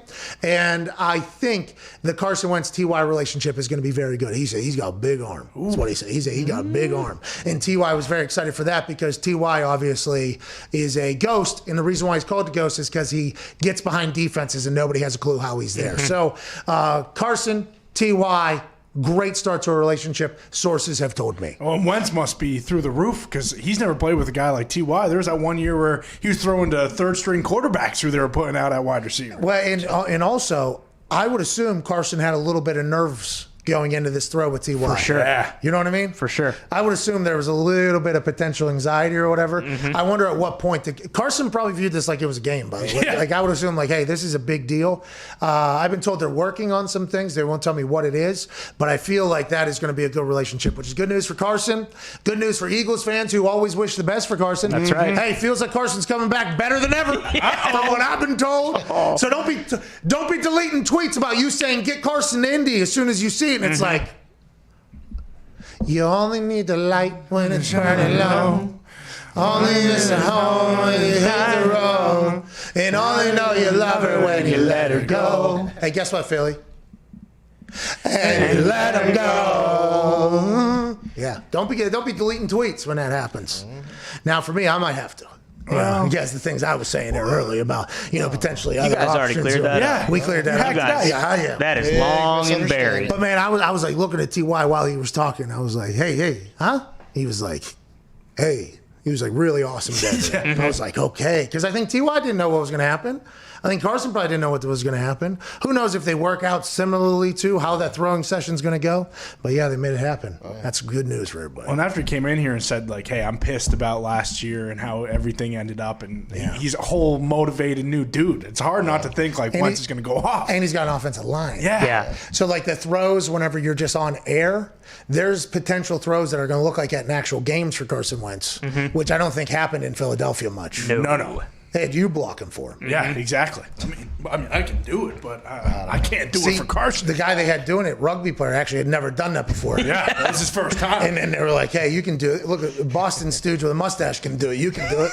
Like, yeah, no problem. We'll get a $100 million guy back here, but fuck it. You can block him. You can use your hands, by the way. Yeah, you don't have to grab him either. That loses 10 yards every time. And when you do that, we kind of get desperate with our plays, which kind of puts you exposed because there's going to be a longer time with the ball, and he's going to kill Carson. So if you could stop doing everything that you're doing. I think now I didn't watch enough Eagles games to really know if what we just said was accurate or not. Oh, he was.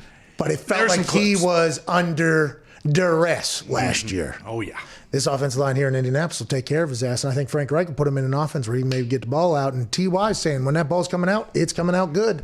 Whew, I'm pumped about it. Doesn't hurt having Jonathan Taylor lining up behind him, too. And Naheem Hines is back there. Marlon Mack's back there. Just need to get one more guy on the outside. One more weapon, one time. Man, I completely forgot to ask T.Y. about Pittman.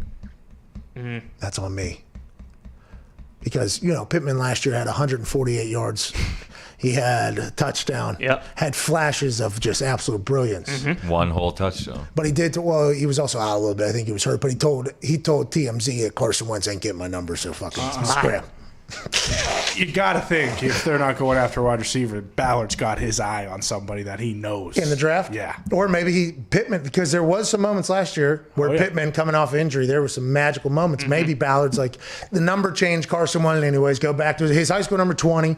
Now he's 2 because, that's the only number he's allowed to be or whatever. But that whole thing was very fascinating to me. Let's go to Igor or Igor in Dallas. Either way, great name. What do you want to talk about? Hey, Pat. Pat and the boys. I just wanted to know, with you having already paint on, who's the next white whale that you want on the show? So my ideas is Mr. Give Out $100 Bills, Jim Irsay. Okay. Mr. Do You Know What He's Cooking, The Rock. Oh. Or our commissioner, Mr. Roger Goodell. Okay. Is it Igor or Igor? Igor. Nice. Igor. Okay. Shout out to you, Igor. I mean, Mitt, you could have helped me out with that one. I think. A little bit. He had a good weekend, though. He was working hard this morning making graphics. So true. He tried his best. You could have helped me out a little bit, though, Mitt. You could have been in my brain there while you're putting that in there. He only blacked out one time this weekend. Well, at this point, though, whenever those things start to, they're almost like, when you catch fire in a game and the points just start to duplicate. I think that's kind of where he's at with those. They just kind of just start multituding. They get a little bit bigger and bigger. Here we go again. I don't know what you're. Hey, I was just going to say, listen, I can't say anything. I was pretty banged up yesterday. Jesus, you had to do what you had to do. I did. Yeah. Let's go to Isaac in Michigan. What's going on, Isaac? Hey, Pat. Not too much. It's pretty awesome to talk with you guys. Well, it's great to have you on here. And I did not answer Igor's question.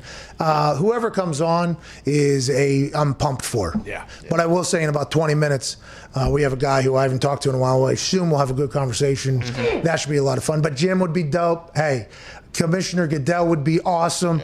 How about a president or two? There's the amount of. Rock. Yeah, maybe The Rock. True. In 2032, Dewey, we get Dewey in there. Yeah, anybody is cool. Anybody that comes on, I appreciate. But Elon Musk, I think, is the one where I'd be like the night before, like, I cannot fucking believe. What do you want to talk about, Isaac? So those sesamoid bone surgeries are quite a thing. I actually ended up having 5 because I fractured my sesamoid, and my doctor messed up the first one after talking to the Baltimore Ravens foot doctor, and those things can be a bit of a bitch. Okay, Isaac, we appreciate that. The Ravens sesamoid expert is giving out faulty info, says Isaac in Michigan. So Isaac in Michigan's doctor called the Ravens team doctor, say, hey, what am I doing with these feet? And that guy gave out faulty information, allegedly via Isaac in Michigan. I would assume that there is a chance that any surgery could go wrong. I mean, I had a teammate who was supposed to get his Achilles fixed, and it was like, I think 13 surgeries later or something like that. Like there's a chance that things happen during surgery. That's why it's always, a bit scary to go under. And I remember, I think I've told this before, but Bill Polian was giving an interview about Peyton. And in the article we were reading, it said Peyton had minor neck surgery. And it was like, is there any such thing? Is there a minor neck? Like, I don't know. Any surgery has a chance to be, it's not always, I mean, the doctors and surgeons are so talented these days, but any surgery could potentially warrant a follow-up or anything like that. I think that's why Patrick Mahomes being in the walking boot as opposed to the non-weight-bearing stage means that they think something connected and did well. You would assume that means he's on his way back. Did not happen for Isaac, though. He's had 5 of them, sir. His sesamoids have been dissected now 5 different times at this point. That's almost half a dozen. Yeah. LA Chargers doctor doing Isaac's surgery over there. Well, sometimes when you get a golf tee in there, you know what I mean? It's hard to look around. You got sesamoids in your ribs too? That might have been what he was looking for. Okay. Let's go to Jeff in Idaho. What's going on, Jeff? Hey, what up, Pat and the boys? Oh, you were muted there for a second. I was about to say, Jeff, what the fuck's going on? Is it the potatoes? Okay, what is going on over there? I am delivering that DoorDash. So. We appreciate you. Hey, Jeff, we all very much understand that you might show up without a drink or without a side or with the food completely wrong. And we know that's just potentially a part of the game. But I want to let you know, you make a lot of people very, very happy, even if the order's wrong. So I appreciate the hell out of you. Thank you, boys. Hey, Jeff, quick question, though. How come the drink never shows up? Is that because you guys are keeping it in the car? No, absolutely not. At least for me, I double check it and all. But I will say this, there are some times where restaurants just give you the stuff, and if you're not paying attention, for instance, like let's say Taco Bell doesn't say a drink. It says combo, but you got to kind of pay attention that there is a drink hidden in there. So you may just up and leave because it says, oh, yeah, you got your taco meal. Well, forgot to get the drink there, but... Hey, and by the way, that's going to happen in the game, the DoorDash game. You just kind of accept it. Like, hey, here's the deal. You're going to get food delivered to your house in the most convenient, easy way possible that you never fucking thought would just be delivered right to your door. And by the way, don't even have to talk to them. They'll just drop it off right there. You open it up. Holy shit, how'd that restaurant get here? Here it is. But there's a chance it's going to be completely wrong, ruin your night. You're still going to be hungry. You just waited. That's just a part of the game, baby. That's just how it works out. We appreciate the hell out of you, Jeff. This guy sounds top tier. Yeah, Jeff, we need you over here in Indy if you get a chance. What do you want to talk about? Hey, so I originally called in to talk about the March Madness, how it's going to come down to the championship game on your bracket busting thing here for the Pat McAfee show. But I actually thought of a question that when you guys were talking about Tyrod Taylor and the golf piece, what is going to happen if Tyrod Taylor starts out the year with Houston going 3-0 or 3-1, and then Deshaun Watson decides, hey, I want to come back and play? Isn't that another shitty luck for Tyrod Taylor, again, to start out great and have it ripped away from you? It seems like that would be a trend in which Tyrod Taylor's career has certainly led thus far for that to happen. Now, if they start out hot and then Deshaun Watson comes back with everything off the field, I'd assume at this point being handled, and I guess also his relationship with the ownership being handled, feels like there's a lot down there to unpack. Off the field, if anything happened, we hope justice is served. I guess the Houston Police Department is now investigating something because a complaint was filed through them. So I think we're going to learn more, here over the next couple weeks maybe. But that whole situation off the field, I think, has to get handled before anything else gets handled or before anybody else has any conversation about it. It seems like it's safe to say that he is not on the trade market anymore even. And he might be on the commissioner's exemption list to start out the season. Like the Texans might, if this isn't settled, because these are grotesque allegations. Yeah, not just one or two. It is a lot of them. Now, if it gets found out to be true, once again, hope justice is served as swiftly and as heavily as possible. If not, I would also like that. We will cover it. Everybody will cover it, hopefully, in the same exact light as it is now. But I assume he's going to end up on the commissioner's exemption list at some point, if I had to guess. That's just kind of how these situations exist. And then Tyrod Taylor would be the quarterback. The Texans would not have to pay. The Deshaun Watson contract would not be against the salary cap, and then they'll figure that out. And then if Deshaun Watson off the field stuff was to all get handled, and then somehow he, Cal McNair, Jack Easterby get along, and then he comes back after Tyrod Taylor goes 4-5-1 or whatever, that would absolutely suck for Tyrod Taylor. Yeah, if he goes 4-5-1 with that Texans team, put Tyrod Taylor in the Hall of Fame immediately. Let's go to Justin in South Kakalaka. What's going on, Justin? Not much, brother. What's going on, Pat and the boys? Hey, just hanging out. I heard you listen. I heard you dial it up there. I heard you realize you were on. Let's go ahead and bring the juice. I appreciate that. What do you want to talk about? The Eagles. What the fuck are they doing? They're going after. They always talk about Russell Wilson. No talk about offensive line. Maybe a couple fucking receivers. I know. I know Ty knows about the weapons issue with the draft and everything, but goddamn, we're sucking, man. All right, Justin, I apologize you're going through that. I mean, who knows what any team's doing at this point? Man. I mean, the Indianapolis Colts still have $7,000 million. Yeah. You know what I mean? Who knows what anybody's doing? And I understand you probably don't trust the process over there in Philadelphia. Here in Indianapolis, I have a little bit more trust in what's going on, especially if what I'm hearing about Carson's real. Mm-hmm. But I still think there's some money that could be spent some places, even though there's not a lot of people left out there, it feels like. Let's go to Nick in Indianapolis. What's going on, Nick? Oh, he's back there. Nick, pick up the phone, Nick. I'm not calling in, Mitt. I'm right here. All right, well, Nick's gone. Let's go to Jacob in Rhode Island. We hope Nick's all right, by the way. And not this Nick, obviously, isn't. He just came back from Florida. He's a little fucked up. But we hope Nick in Indianapolis is okay. Jacob, what do you want to talk about? Jacob. Is this us? What's going on? Jacob. Hello? Okay. What do you want to talk about, Jacob? Robert Kraft is talking about Bill Belichick in the news. And if he goes 7-10 for the next couple of years, do you think he's on the hot seat? Couple years, 2 years? You think maybe he'll just retire? I don't know. I don't know if hot seat is ever something Bill Belichick will be on, but maybe if they, which by the way, I don't think they're going to do bad this year or next year or even the year after that or however long Bill Belichick delays getting onto that boat of his out there, however many rings he calls it. I think they're going to do well. I don't think Bill Belichick is ever going to be on a hot seat, though. Well, and with this offseason, like if they don't do well next year, I don't see why they wouldn't try and just remake the whole entire thing next year. Robert Kraft, one more year. Yeah, because they go. I mean, you did a lot of good for us. Exactly. Yeah. Bill's like, you're going to push me out right now. You're not going to give me one more go. One more. All right, one more to fuck it. I mean, lifetime contract. Let him go until he doesn't want to, and then hey, when he is done, pass the reins on to his boy. Will you guys have money again next year? I don't think we're in the top echelon of it, but I do think we'll have a few dollars to. Yeah, but these voidable years. Exactly. None of it matters. No. Mm-hmm. None of it's real. No. Gonna ask Aaron about that. His thoughts on the fake contracts that are out there. Taysom Hill just signed for $160 million, all voidable years. His contract. It seems like if every team wanted to, they could clear $60 million of cap space by tomorrow. Isn't that? I mean, how though? It makes no sense. Yeah, but how come everybody isn't doing it? Yeah, that's what I want to know. That's the question. Because there's certain guys on every team that you assume are going to be around for the next 3-4 years at least. Like, there has to be some of the. Now, granted, if injury comes, it kind of kills you, I guess. On the backside, you can potentially do that.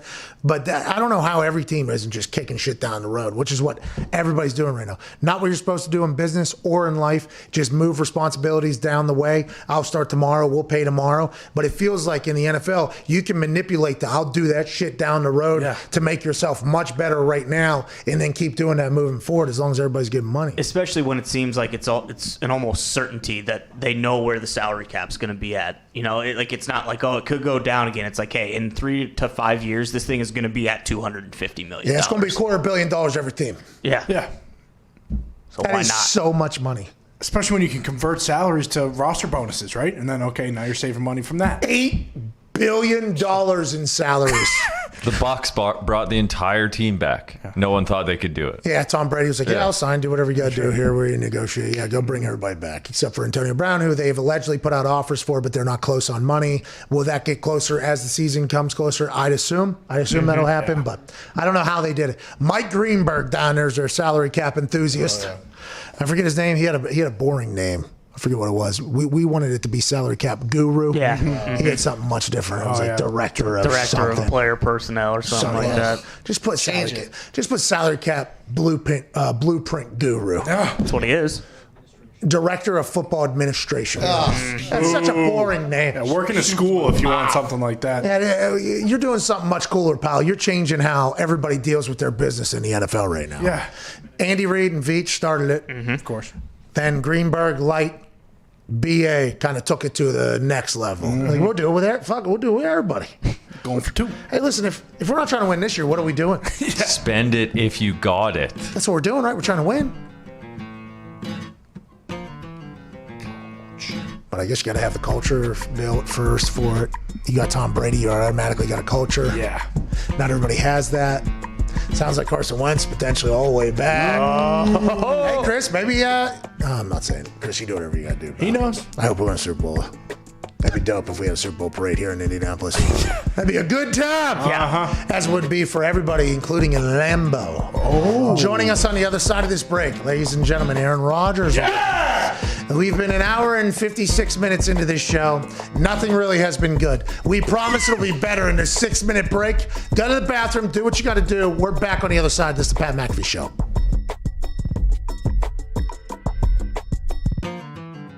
Today's event is me versus a Carolina Reaper pepper. A pepper that has what? 2.2 million Scoville on average. I think it's pretty much the hottest pepper in the world. In comparison, a jalapeno is 6,000 Scoville. For every second after it is in my mouth, I don't grab this milk. We'll give $25 to a random person in the comments section right now. $4,500 feels like a good amount to give away, though. And that'd be 3 minutes. This is going to be a long 3 minutes. That's redder than devil's dick. That crunch. How we doing so far? Doesn't look too bad. I should have taken a drink of water beforehand, though, because I think I had a dry mouth. I had a little cotton mouth. Oh, okay. Once the hiccups start, I think you're just about done for. What's your biggest regret in life? Do you have 2 more minutes in you? I think it's just starting to hit like the peak. The curve on this thing is just starting to go up. You are handling this much better than Bill did, though. You are, yeah. Billy Tubes was puking 10 seconds in. 130. 130. It's burning my esophagus. Do you feel like you're going to puke? Oh, I do. God, that milk looks ice cold, too. No!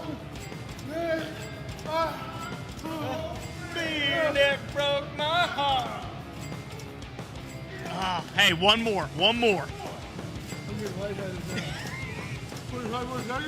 Yep. Now we go. 8, 7, 6, 5, 4, 3, 2, 1. Dance with me. How you feel now? A little bit better, but not great. Oh, God. That's a bad idea. I need more. More milk.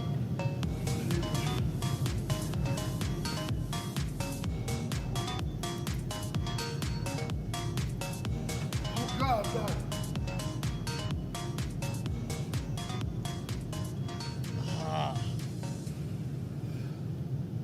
Yikes.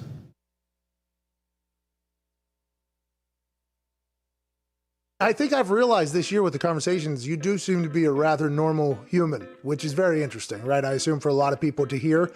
AJ said, no, you are not a normal human. But because all the stories about you before this year, to be honest, a lot of people, the way they believed is you were the smug king almost is what the thing about it. And then getting a chance to chat with you, it's like, well, that's not the case at all. How is that like something you have to focus on? I assume it gets hard whenever you're hanging out with, Scott Stapp is hanging Aaron Rodgers jerseys up in his goddamn office. That has to be pretty weird. Well, look, I think that's an interesting thing to talk about. I think a lot of times, people have said things about me, and it's been the same few people, and that's been kind of the prevailing story or thing that's reflected on. I think for me, I talked a lot about the work I did on myself. It was nice, and it wasn't intentional. Like, I didn't sign the show to have, like, and you guys know, we talked about this off air, but there wasn't, like, some agenda doing this. It was like, fucking talk to Pat and AJ every week? Yeah. Sounds pretty awesome. It has been, by the way. It sounds amazing. But what it's allowed me to do is, I think, silence all the douchebags out there who were, talking for me and making themselves more relevant by using my name or, running with stories that were not really based in any type of fact. And look, I've grown as a person. I've said things and done things that I wish I'd handled a little better. But this was a great, natural, authentic, like, whatever, whether it was 15 minutes at the stadium or 45 minutes, to just, like, bullshit and have a conversation. If you're a friend of mine, if you know me, I think this is about as normal as interaction you're going to see from me. It's not a lot of BS. You're not going to hear cliches and garbage. I'm going to, shoot from the hip mostly. Tell you as much as I feel comfortable telling. I feel like I've been as honest as I could be. I've told you guys a lot of fun stuff. It's fun for me because then I don't have to, like, maybe rehash it on a Wednesday, or people get to see a different side of you that maybe they didn't even know was there or didn't think was there. And it's been fun for me. I really have. I've appreciated every single week we've done these. And like I said, the best part is there was no agenda. There was no plan. I mean, even us, like, we didn't know we were going to go like 10 minutes or 15 minutes or an hour. Or, like, we just started fucking talking, right? And then this came out, and it's been a lot of fun. This the waggle anthem. This the waggle anthem. This the waggle. Waggle waggle, I'm feeling like Patty Mac, Waggle waggle, you know the boys always back. They on my back. Waggle waggle, I'm number one stepping on the field. Waggle waggle, not punting but making money. I'm making money.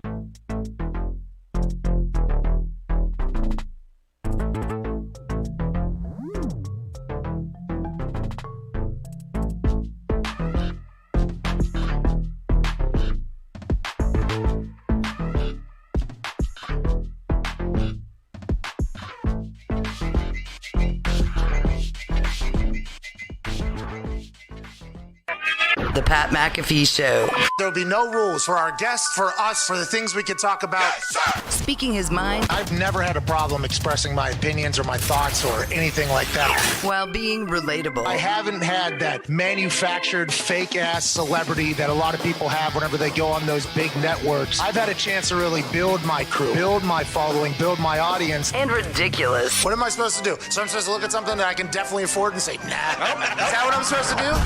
The Pat McAfee Show starts in 3, 2, 1. Welcome back to that show. Hour 3 here on this Monday, April 5th, 2021. We'll begin immediately following this beat drop from Twine. There it was. Here we go. Ladies and gentlemen, joining us now was last year's NFL MVP. Woo! He was given 37 seconds to talk about it, and we are thankful for the shout out. This man is currently entrenched in a job with one of the most legendary game shows/shows of all time. For the next 2 weeks, you can see him hosting Jeopardy, a former Celebrity Jeopardy champion, ladies and gentlemen, Aaron Rodgers. Yeah! How you doing, bub? Oh, I've missed you guys. We've missed you too, man. Where are you? Are you out in the woods somewhere right now? Where are you? Yeah, I'm in a log cabin out here. Just laying low, bro. Have you been doing this since the end of the season? How did the Jeopardy thing come? How'd you film it? How'd it go? And is that your first time you were kind of back in cell service? Yeah, pretty much. I did some quarantine during the off season, early parts. The missus was filming up in Montreal, so I was, Quebec has some strict quarantine rules, so I was in quarantine for a few weeks, and then went out to LA and filmed the 2 weeks of Jeopardy. Had a blast, and then back for some more quarantine. And now, the off season feels like it's just beginning now. Okay, good. Well, congratulations on everything happening. Let's talk about the Jeopardy job. I got a chance to listen to you with Kenny Mayne, who, by the way, big fan. I think we're both pretty big fans of that guy. You said you took it very serious. You watched film. You took notes. Okay, what did you pick up? Because, by the way, did you watch the other hosts as well, what they were doing potentially that you would want to do differently? How did the whole film study go? I haven't watched an episode since Alex. Okay. I didn't really want to be influenced at all by the other guest hosts. Smart. And how they did things. I kind of want to do things my way, which my way meant a total respect and almost mimicking the beauty that Alex brought to the show. I think there's a lot of things you learn when you start studying what the host actually does. Much like you guys learn in radio, and anybody who does any type of live or taped show, there's just things you have to learn how to do, whether it's throwing at the break or come out of break or the bumpers or, conversations that you have to have and what cameras you need to look at. And just the flow of a show, is something that you learn how to do. For me, it was taking a lot of notes and figuring out, exactly what Alex did and wanting to do him justice, his memory justice, by being as prepared as possible when I got on the show. And then just infuse a little dry humor and sarcasm from time to time when necessary, when appropriate. And it was so much fun being on the set. They really set up the thing for the host to be successful. Mike Richards of Beauty and the Geek fame, if you remember that show, he was the host of that show. He's the executive producer of Jeopardy, and he was a blast to work with. He was the voice in my ear, and as I've had your boy McCarthy and that Pittsburghese in my ear for so long. And Matt LaFleur for the last couple of years.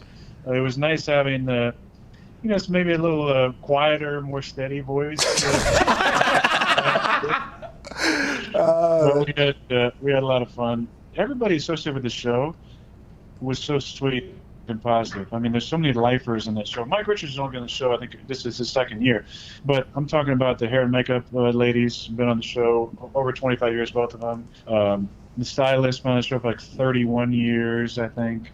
The head writer, 30 plus years. Lisa, one of the head producers, close to that time as well. So just be able to hear like the stories about Alex from those folks during breaks and lulls in the day was really, really fun, and I enjoyed that. It was a challenge to do the show for sure. There was a lot of things that even watching and studying, it was really, you just had to kind of figure out in the moment. Luckily, it's taped, so there's opportunities for pickups. If you screw up for pronunciation of, some like ancient Greek word or some some did Native you have American any of those? word possibly, or ancient literature or operatic clue, you get to redo it at the end, which is nice. And did you have any of those? Did you have any of those? Because sometimes they would read an answer. They would read an answer like Trebek would read an answer, and I'm like, his reading. He has got to be one of the best readers of all time, because this is trying to stump the smartest people on earth. This is the nerd Super Bowl that's happening here. So the words and the things and the inferences is just. Alex Trebek was so smooth with it all. I assume you just absolutely killed it, though. By the way, I can't wait to watch. Look, even the great Alex Trebek would have a couple pickups every show. Okay, wow. That's just the way. And he was a perfectionist as well.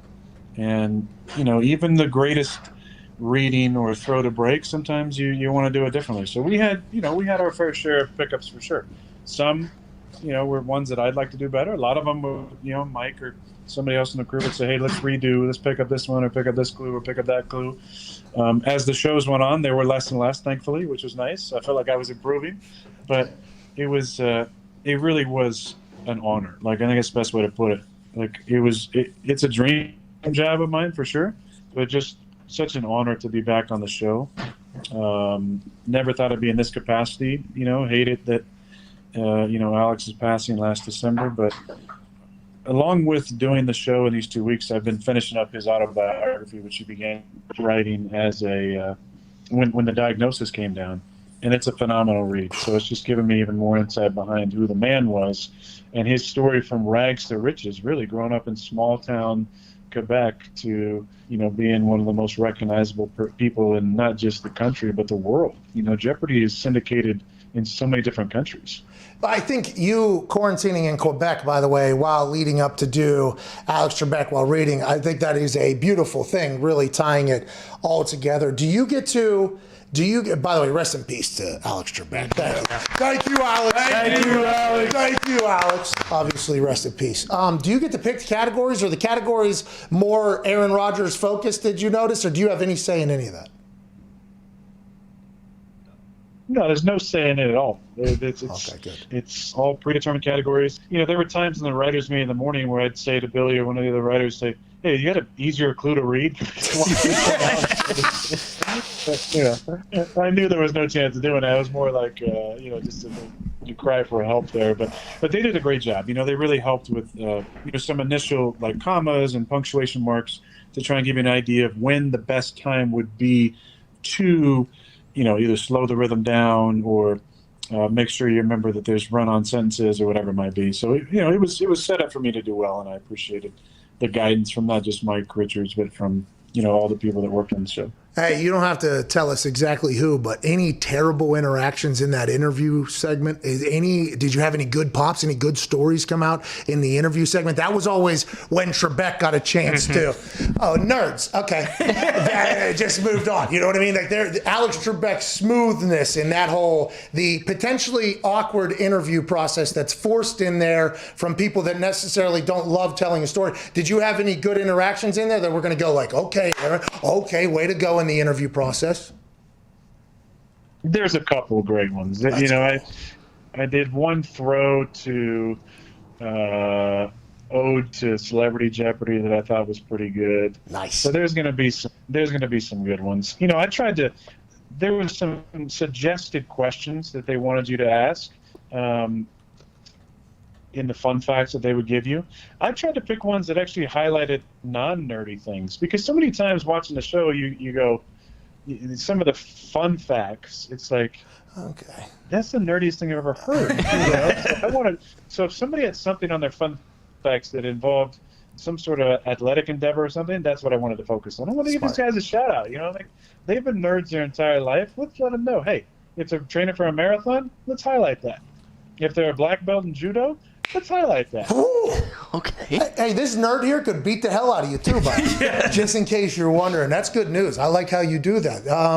Have you thought about football much this offseason while you're in quarantining, while you're doing Jeopardy and studying for Jeopardy? Have you looked back on the past season? Obviously, MVP run. I'm not sure. There's a lot of times you can say, if I threw the ball better, there isn't a lot of that. But have you done a lot of any of the recapping or overall mental feeling on going into next season or anything like that yet? Not really. I mean, I feel like that's what some of the exit stuff is all about. And once you get away, it's important to get away. I think it's important to just clear your mind and move on, and you just clear the clutter and the grind and just kind of reset.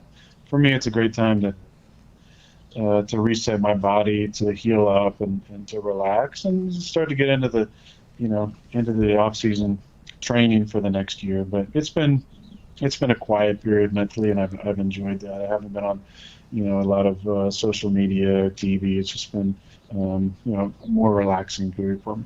Well, I want to let you know what you're doing with the North Valley Community Fund, I believe is the thing. Very cool what you're doing for your home area there. You said you've stayed off of social media. You haven't even heard. Have you heard it? Hey, listen, a lot of people got ideas about your contract, me included, boys as well. Yep. Have you heard any of this? Have you heard any of the conversation about what's going on with contracts? Your contract is a topic of conversation in a lot of places because you're Aaron fucking Rodgers. Have you heard a lot of this? And what are your kind of thoughts on, the speculation of your future at this point and where we're at right now on April 5th, 2021?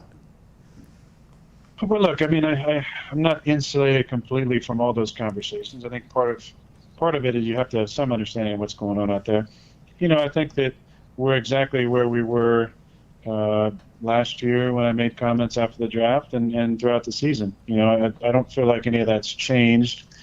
Even my comments directly after the last game, there was some, and we talked about it on this show. Yeah. Some people who thought, who made assumptions based on what I said. Nothing's really changed. You know, my future is really, a lot of it's out of my control. That's why I mentioned, using words like a phrase like beautiful mystery, because it is quite uncertain which directions that things are going to go. All I can do is play my best, and I feel like last year I did do that, and may have thrown a wrench into some timelines that may have been thought about or desired, but ultimately, things haven't really changed on that front.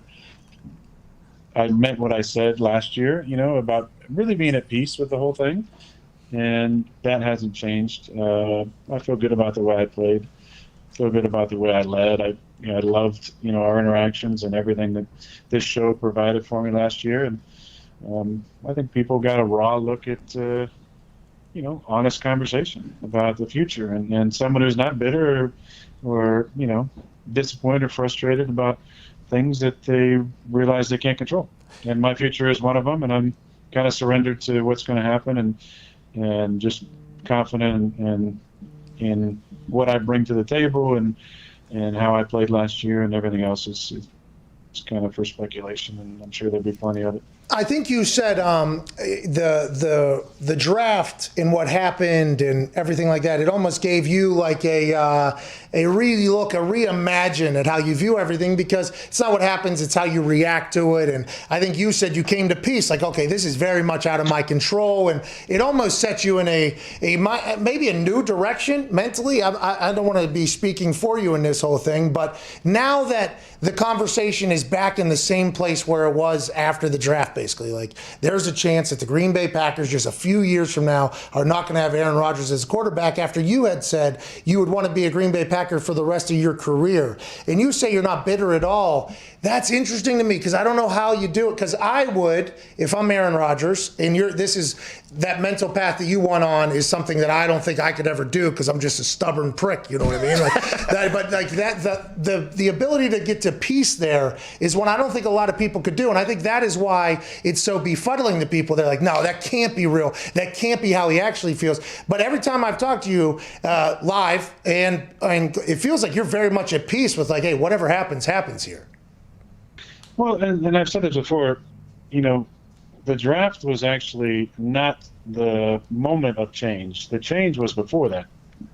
The perspective adjustments and the course corrections with my own life, personal life, headspace, those happened before that. And the draft was just an opportunity for those to play out in real time, where I had an opportunity to respond using the tools that I've tried to cultivate and the habits that I was trying to form and adjust in real time. And so I got a great opportunity to show where I was at mentally, and to grow, and to just be myself, in this new, hopefully improved version, content, at peace, not bitter, not a victim mentality. And I think that was what gave me the opportunity. So I'm thankful for that moment.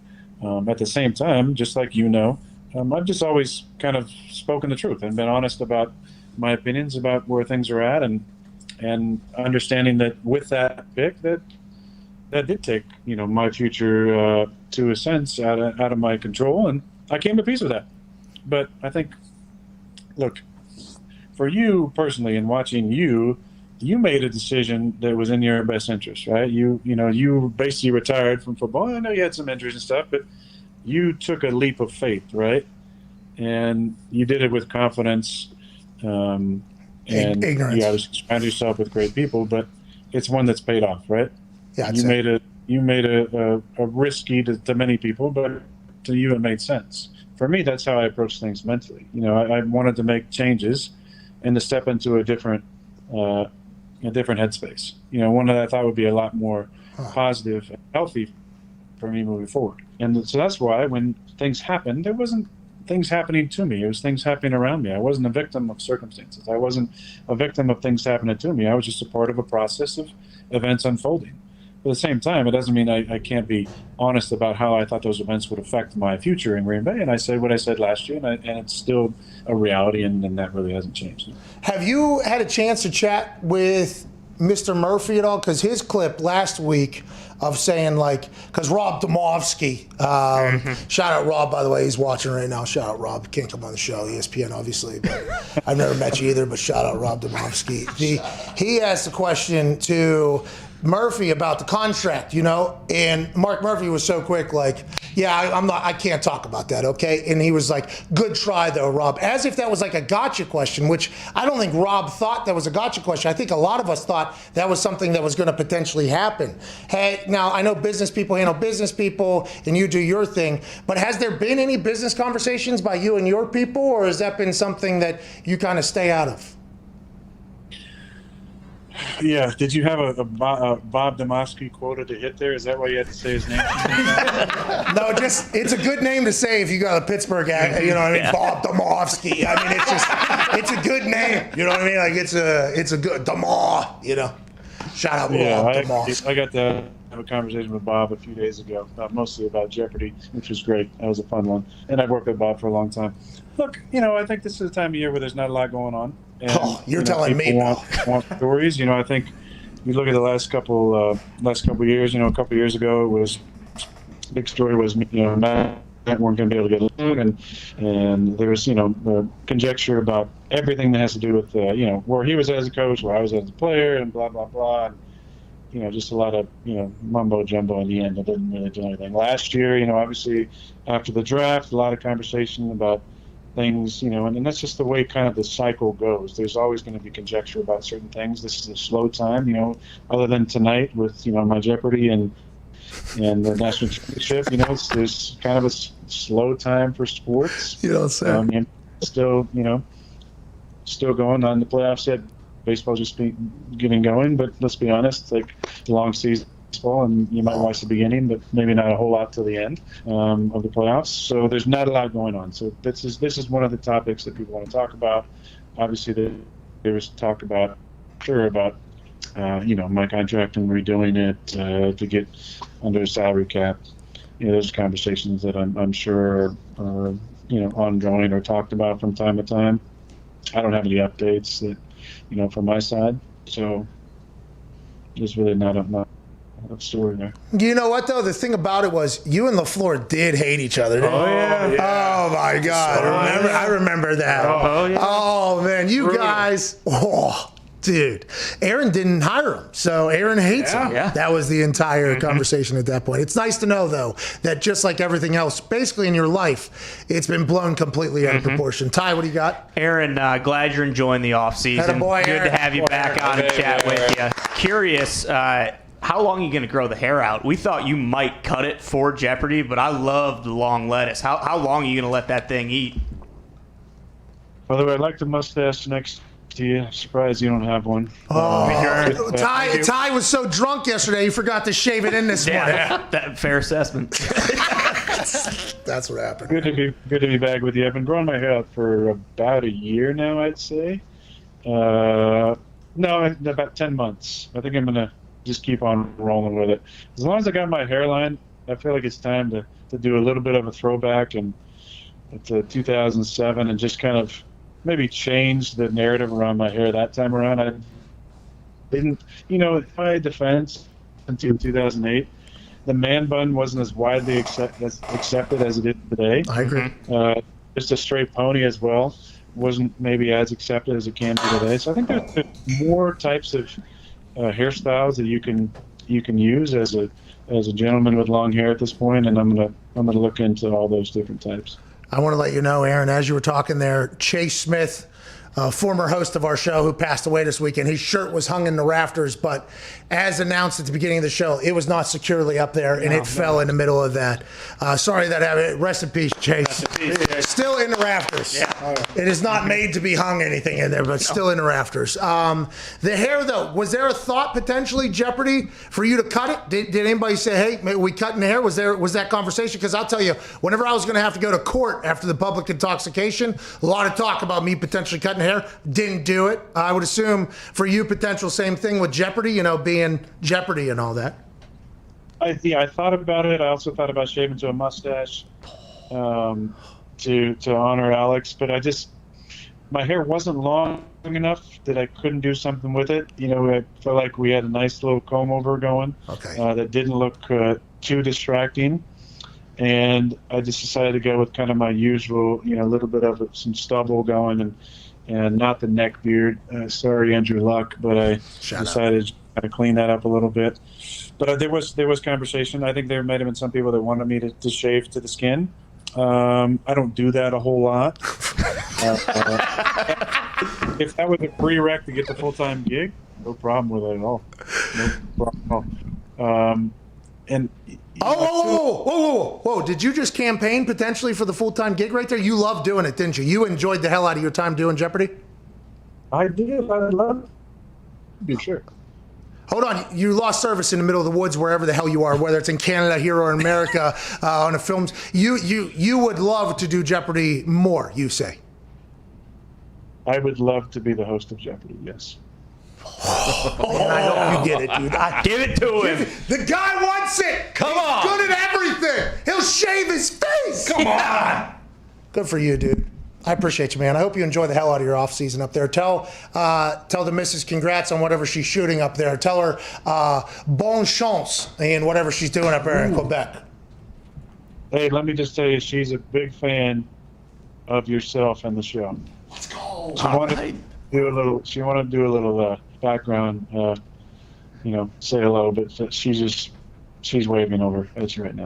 Aaron, we gotta have Shailene Woodley on the show. Yeah. Like, you know how we'll say guest Aaron Rodgers and Shailene Woodley. It will always say like friend of the show. Yeah. She doesn't know if the show's big enough yet for her to be on. I understand. I completely fair. Very fair assessment. Okay, maybe one day. Hey, we appreciate you, man. Enjoy your off season. Incredibly proud of you, bub. Thanks, buddy. Miss you guys. Love you guys. Hey, miss you. Love you, man. Aaron Rodgers. And a boy almost had Shailene Woodley on the show. Yeah. Almost. We'll get there. Oh, yeah. Someday. That's funny, though. Show's good enough for me, not good enough for you. That's what he said. Not quite big enough yet. I would love to be the host of Jeopardy. So that's like an open thing, I think, that's happening in the Jeopardy, where I do watch Jeopardy every single night. Get 2 to 3 right every 30 minutes. Feel good about it. How about that? Feel great. Wheel of Fortune, though, Wheel of Fortune before Jeopardy here in Indianapolis, 7:30 runtime or whatever. I'm a Wheel of Fortune guy. Okay, I'm a good Wheel of Fortune. But I'll stick around for the Nerd Super Bowl as well, mostly because I think Trebek was I enjoyed how smooth and cool he was. Now, obviously, since the legend has passed, I think there is pretty big speculation on who's going to be next. Aaron's like, I'll take that job. I love that job. I'll shave my face, too, if you want me to. Give it to him. Make it happen. Only one more year guaranteed money. Oh, so maybe just do the guest host there for another couple rounds here. And then maybe the guy just rides off in the sunset. Hey, you know what? If that's what makes him happy, I'm all for it. Let's get to a break. We'll be back on the other side with follow-up to that conversation, see what the world reacted to in there. I get so lost in the conversation, I don't really remember normally what was said. But I appreciate it.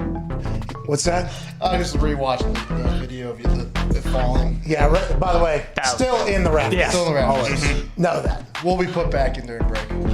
No, I don't think we should, because it'll come down again. It'll come down again. We'll figure that out. Rest in peace, Chase understands. Chase knows. Chase knows. Big shout out to Aaron Rodgers. We're back in about 4 minutes. Be a friend, tell a friend. This is the Pat McAfee Show.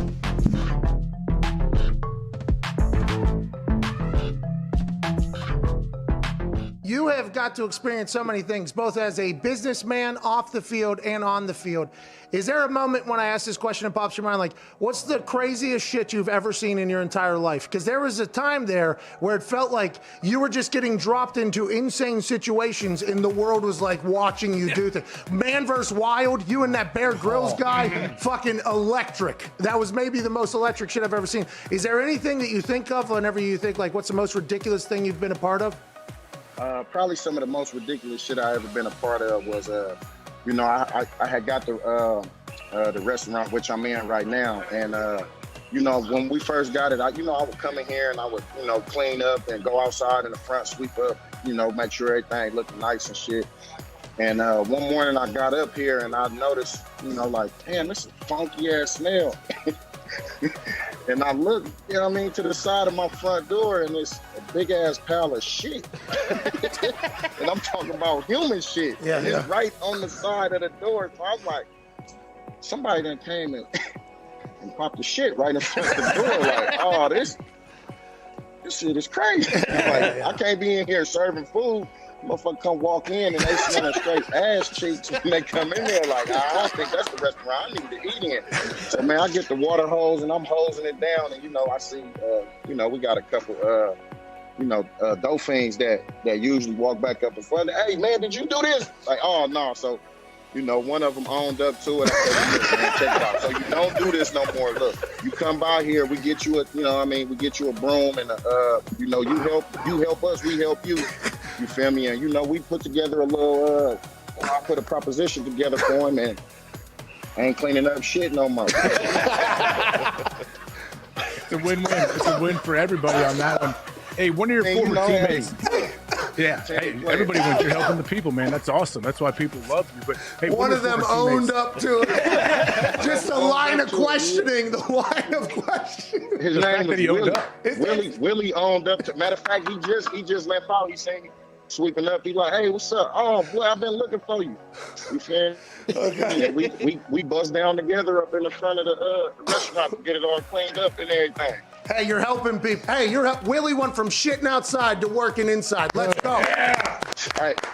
Let's go, Willie. Let's go. Give it up for my boy Willie, man.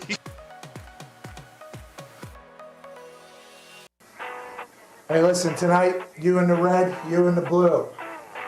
I hate you both, and fuck you too. Before I leave here, I'm knocking all of you out. Cheers. Oh, let's go. Let's go. Fuck you. Fuck you. Fuck you. Fuck you. You too. Fuck you. Fuck you. Fuck you. Fuck you. Bang. And I'm out. Give me out.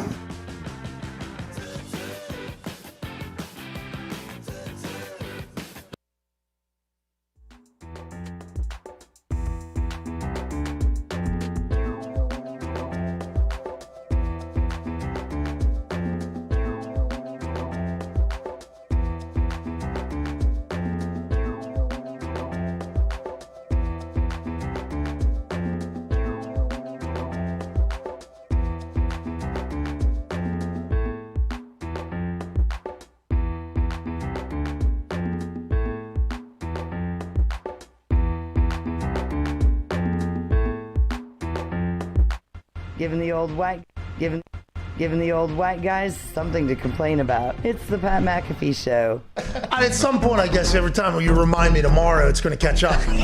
Yeah. I did it right before show. It got me there. It froze right in the middle of everything. Oh, no. Hey, it's fucking showtime, computer. Okay? Wake up. When the lights come on, the stars come out. What do? You go to bed. Fucking stupid computer. Can't win with it. Can't even remind me tomorrow. Welcome back to the show. It is Monday, April 5th. Big shot to Aaron for coming on.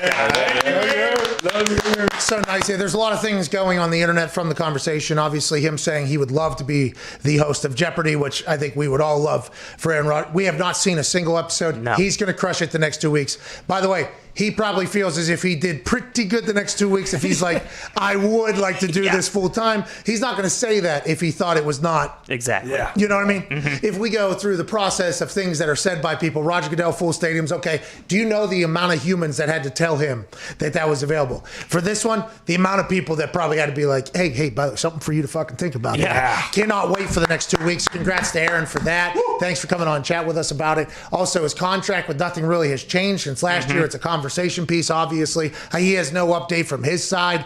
Okay, here we go. Big thanks to Aaron. I have no idea where he was. Service was not fantastic. Aaron's still handsome, even in the kind of pixelation. Yeah, chalked and screwed pixelation in the call.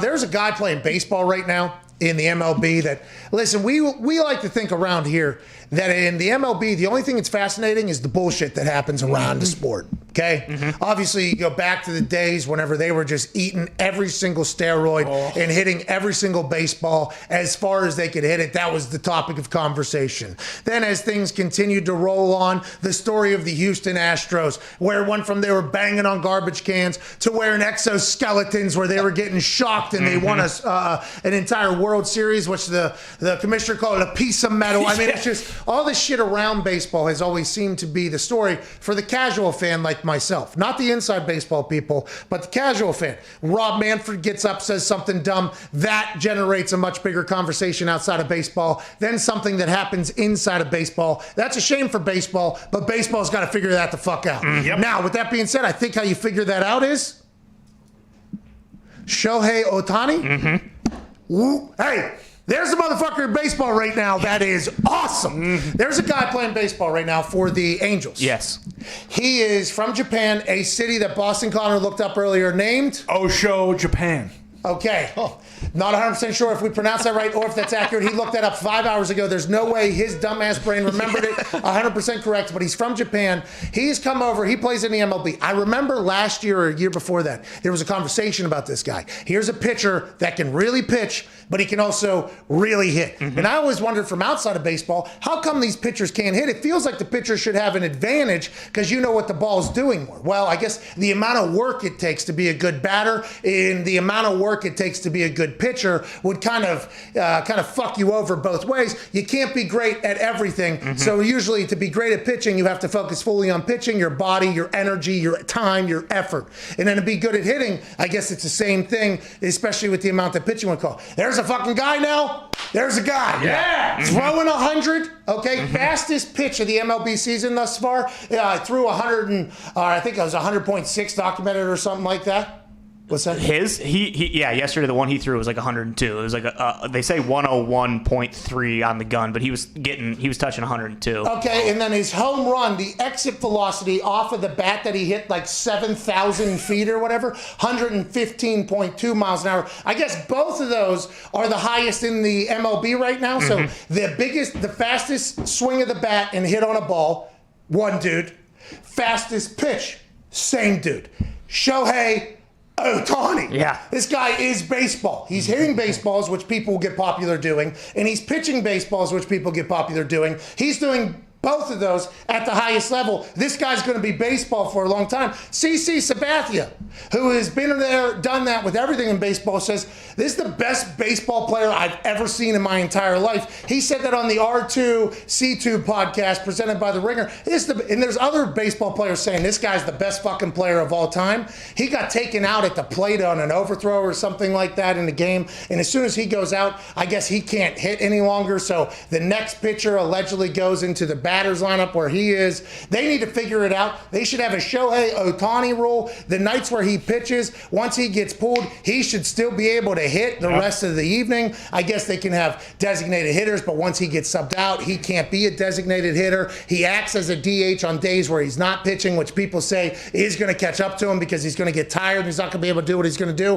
What if he is? What if we have the greatest baseball player of all time right in front of our eyes? Good for baseball, good for the show, and fucking good for Shohei Ohtani. I think talent-wise, there are, you're looking at the amount of guys who can throw at 100 plus and hit, an 800-foot homer in the same game. But he's had elbow issues already from pitching. So I think the idea is that if they continue to kind of burn it at both ends here, like he's going to be done sooner than he should just play the field. Because he is good, but batting, he's unbelievable. If You're saying he should be a DH? He should just DH. Okay. I don't think he's that great of an outfielder. He can play outfield, I think, or like first base. But if they want to lengthen his career, I think that he should just hit. But also, hold on though. Let's not get past the really cool thing he's doing right now.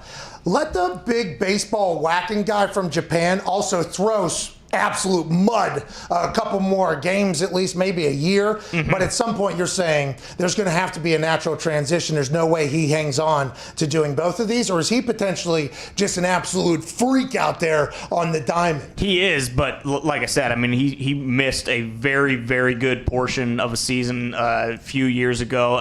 Anytime you start having elbow stuff like that this early in your career and you throw as hard as he does, they're going to have to choose one or the other at some point. What a stud, though. But I think they should, like, hey, you got a big game coming up. He hasn't in a while. Fucking put Ohtani on the bump. Get him out on the bump. They haven't seen much film on him, probably. Get him on the bump for big games. They're throwing caution to the wind, too. Like, last year and years past, they've kind of, like, took it easy. Joe Madden, the coach for the Angels this year, said, fuck it. He's playing. He's pitching. Listen, if he blows his arm out, he'll still be able to hit home runs, right? Okay, still got him in the lineup. Let's fucking take it easy here, pal. That's because he's DH, acting DH in the games when he's not pitching, right? Right, yeah. So he just chills for the days that he's off, goes in there, takes monster hacks, and then goes and sits back down. I would assume his BP is not as long as everybody else's. I would assume that he's on a pitch count almost, on a hit count as well. But this dude, that guy could change baseball. Oh, yeah, special talent. He's fast as hell, too. Yeah. Like, they said he's the fastest runner on the Angels as well. What a guy. Make him move him to a closer. Yes, exactly. Just move him closer. One inning. Yeah, but then he can't hit, right? Oh, yes. I don't know how Can you be a DH the first 8 innings and then be a closer? I guess, they could put him in at closer. But then same deal. Hey, by the way, get the Sandman playing. He was DH all night, but to close this thing out with 3 homers already. Could you imagine? That would be insane. Incredible. The jog from, I guess, the dugout, because he's already playing DH, to the closing thing. Would they walk him out to the outfield so he can load? Might have to get the bullpen cart going again for him. Drive him out, drive him in. Take him to closer. Let's go. Let's shut this thing down. To end his night of festivities. He's going to throw it 105 9 times in a row. Yeah. Right down the middle. Welcome to the Ohtani? The Shohtani? Shohei Ohtani show. Yeah. Fucking awesome, dude. Could you imagine? That would be an awesome That would be night. sweet. So you're telling me this guy that just went 3 for 5 hitting, 3 dongs, now he's coming out to close this thing out here? Yeah. That would be, it would be all Ohtani all the time. Oh, yeah. Because your closers come every game, right? I mean, typically, close, like a save situation would be like 2 or fewer runs. So, I mean, like blowouts, he wouldn't pitch. But yeah, I mean, So games is on the line. Mariano Rivera warmed up every game? Yeah. They always just stay loose out there. Like, they're always The closers do? Yeah, just always. just playing. Anybody in the bullpen. Like, I seen guys when I was in Seattle watching. This guy warmed up for 6 innings, came in and pitched to 1 batter. Isn't that interesting, though? Because they'll shoot over to the bullpen, and they'll be like, oh, they're warming up or whatever. It's like, that might not be for anything. Could be. That might just be the thrower there. Whatever. I need more of Ohtani. I agree. Let's get to Brady in New York. What's going on, Brady? We did baseball talk there. Yeah, that's right. I do. Fucking sports show, dude. What do you want to talk about, Brady? Oh, Brady fucking stinks. Brady. Yo, my bad, pal. Oh, there he is. Brady, you don't stink. I'm sorry. What do you want to talk about, Brady? Yo, sir, my dogs are barking, man, and I heard you. My feet are killing me. Yo, stop. Yo, but anyways, man, I want to give a big shout out to you and the boys, Pat. I work overnight at a gas station all night by myself, man. You guys keep me sane for a couple hours out of the night, man. You got glass shield in front of you? Yeah, you know, man. And I gotta wear a mask all night on top of it. I'm just saying, glass shield. Yeah. Normally, when you walk into a gas station, you see one of those, you're like, okay, potential shit about to pop off. Yeah. Here. Appreciate your service every night, pal. Doing Lord's work. Hey, man, I appreciate your guys' service for keeping me sane, man. Easter. Happy Easter, dude. What do you want to talk about, brother? Yo, so I'm a big upstate New York Giants fan, man, and I want to see if maybe the Giants will trade down with that 11th round, with that 11th overall pick, maybe give them to the Patriots, Boston Conor.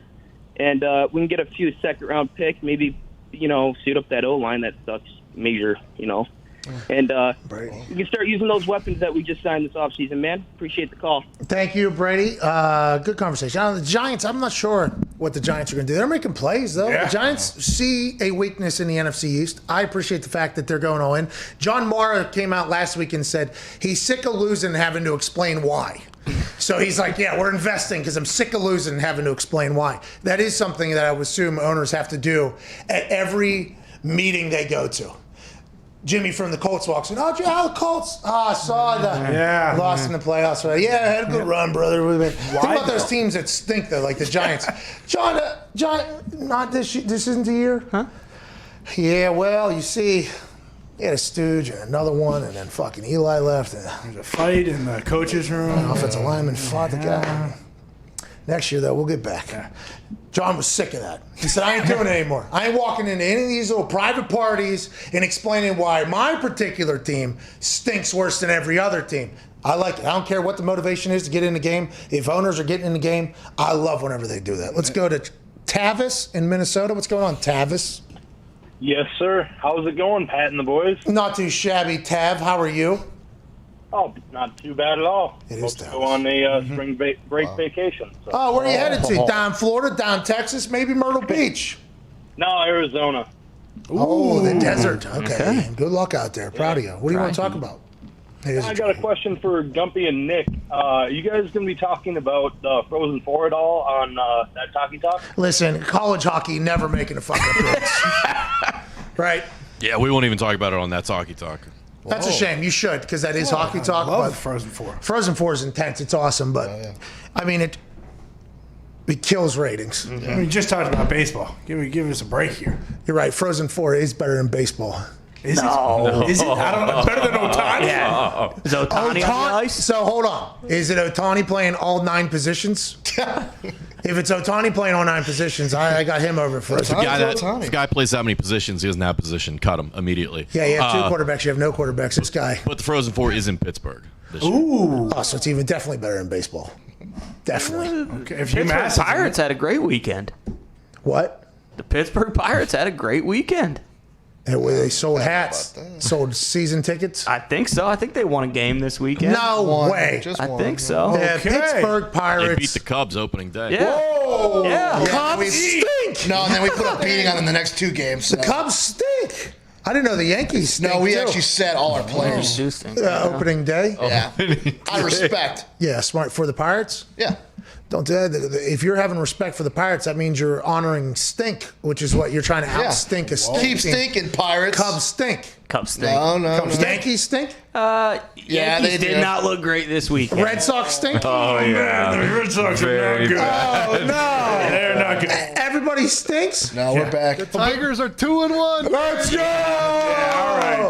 Baseball stinks. So. Tigers are down 6-0 right now to the Twins. Just came across the ticker above the head. Let's go to Donald in Indianapolis. What's going on, pal? Hey, Pat, what's going on, bud? How are you and the boys? Everything's good, Donald. Appreciate you calling in. What do you want to talk about? Hey, I wanted to ask you a quick question. One thing, I wanted to know, I heard you talk about the captain's jerseys and how I'm starting to vote in. I want to know what the stars mean. Like, I see a lot of captains with 1 star. Nice, yeah. And then 4. Yeah. Donald, great question. It's the amount of years you've voted captain. So 1 star, 1 year, 2 star, 3, and then the 4 star is just like 4 and more. You know what I mean? Kind of maxed out. Like a general. Yeah, like a general. Been around. I got a jersey at home. See 1 star on it. Ooh. No big deal. Voted. Is that the one? That is it right there. 1 star on that thing. Took it home.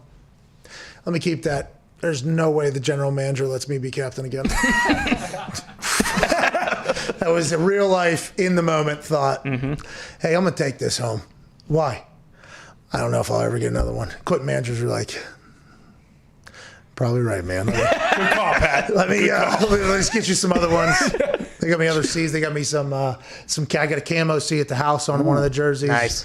For the entire thing. Yeah, I was very thankful for that. Let's go to Lee in New York. What's going on, Lee? A lot of New York calls, huh? Good, Pat and the boys. How y'all feeling today, man? Hey, I'm feeling good. A lot of New York calls. You guys are about to get legalized mobile sports gambling, I think. Smoking at the moment, boy. Oh, he's smoking weed. Yeah. Also weed. Yeah, also weed. Yeah. We appreciate you doing that, Lee. But we're also, the sports gambling, I think, is about to get okay in New York, which is gigantic for the sports gambling world. I think the sports gambling thing is going to get into the trillions at some point as these states continue to get moved on. New York is going to be a massive pipeline for numbers that are just going to be huge in the gambling world. Other states are going to see that, because whenever it says New Jersey's at however many billion, in Virginia, in Indiana, in Michigan, and Tennessee, and don't want to miss Illinois, and Pennsylvania. When you see those numbers, they're all big. when you see New York and the number it's going to be alarming. I think it's going to hopefully make its way across the country, and every legislature just goes like, yeah, we should make this. It's better. Now, granted, people are going to abuse this, and to the assholes that abuse things, we hate you because you make the rest of our lives much worse because you can't take it easy. This happens in everything. Every single vice has the people, obviously, that take it too far. But overall, sports gambling, now listen, there's always going to be bad stories. Sports gambling has made sports better for me. It's made sports better for my wife. It's made every game more interesting. It's made life a lot more fun. There's a lot of positives to it. And I think with the money side being all that a lot of people really care about that are in decision-making situations, I think once this New York thing launches and that number is going to be as big as it is, I think it's only a matter of time. So shout out to New York getting on board. I heard they were going to try to fuck it up and do it through the lottery, but I do believe that's potentially going to get changed as well. I think it's good news. So shout out to you, Lee. We appreciate you over there. Thank you. Appreciate it, man. Question, though. It's about the Giants, unfortunately. I'm a Danny Dimes. I'm not a fan of him, really. And I just think, I just don't like him. He just throws it to the other team, to me. That's all I see. Every time I watch the game, he throws interceptions or fumbles. It makes no sense. You're supposed to play for the Giants, not the other team. But can I start the Russell Wilson for Daniel Jones and the first draft pick and the first round pick train right now? Is that all right? Go get a Darn Schefter out there, get a cap sheet, have them do it.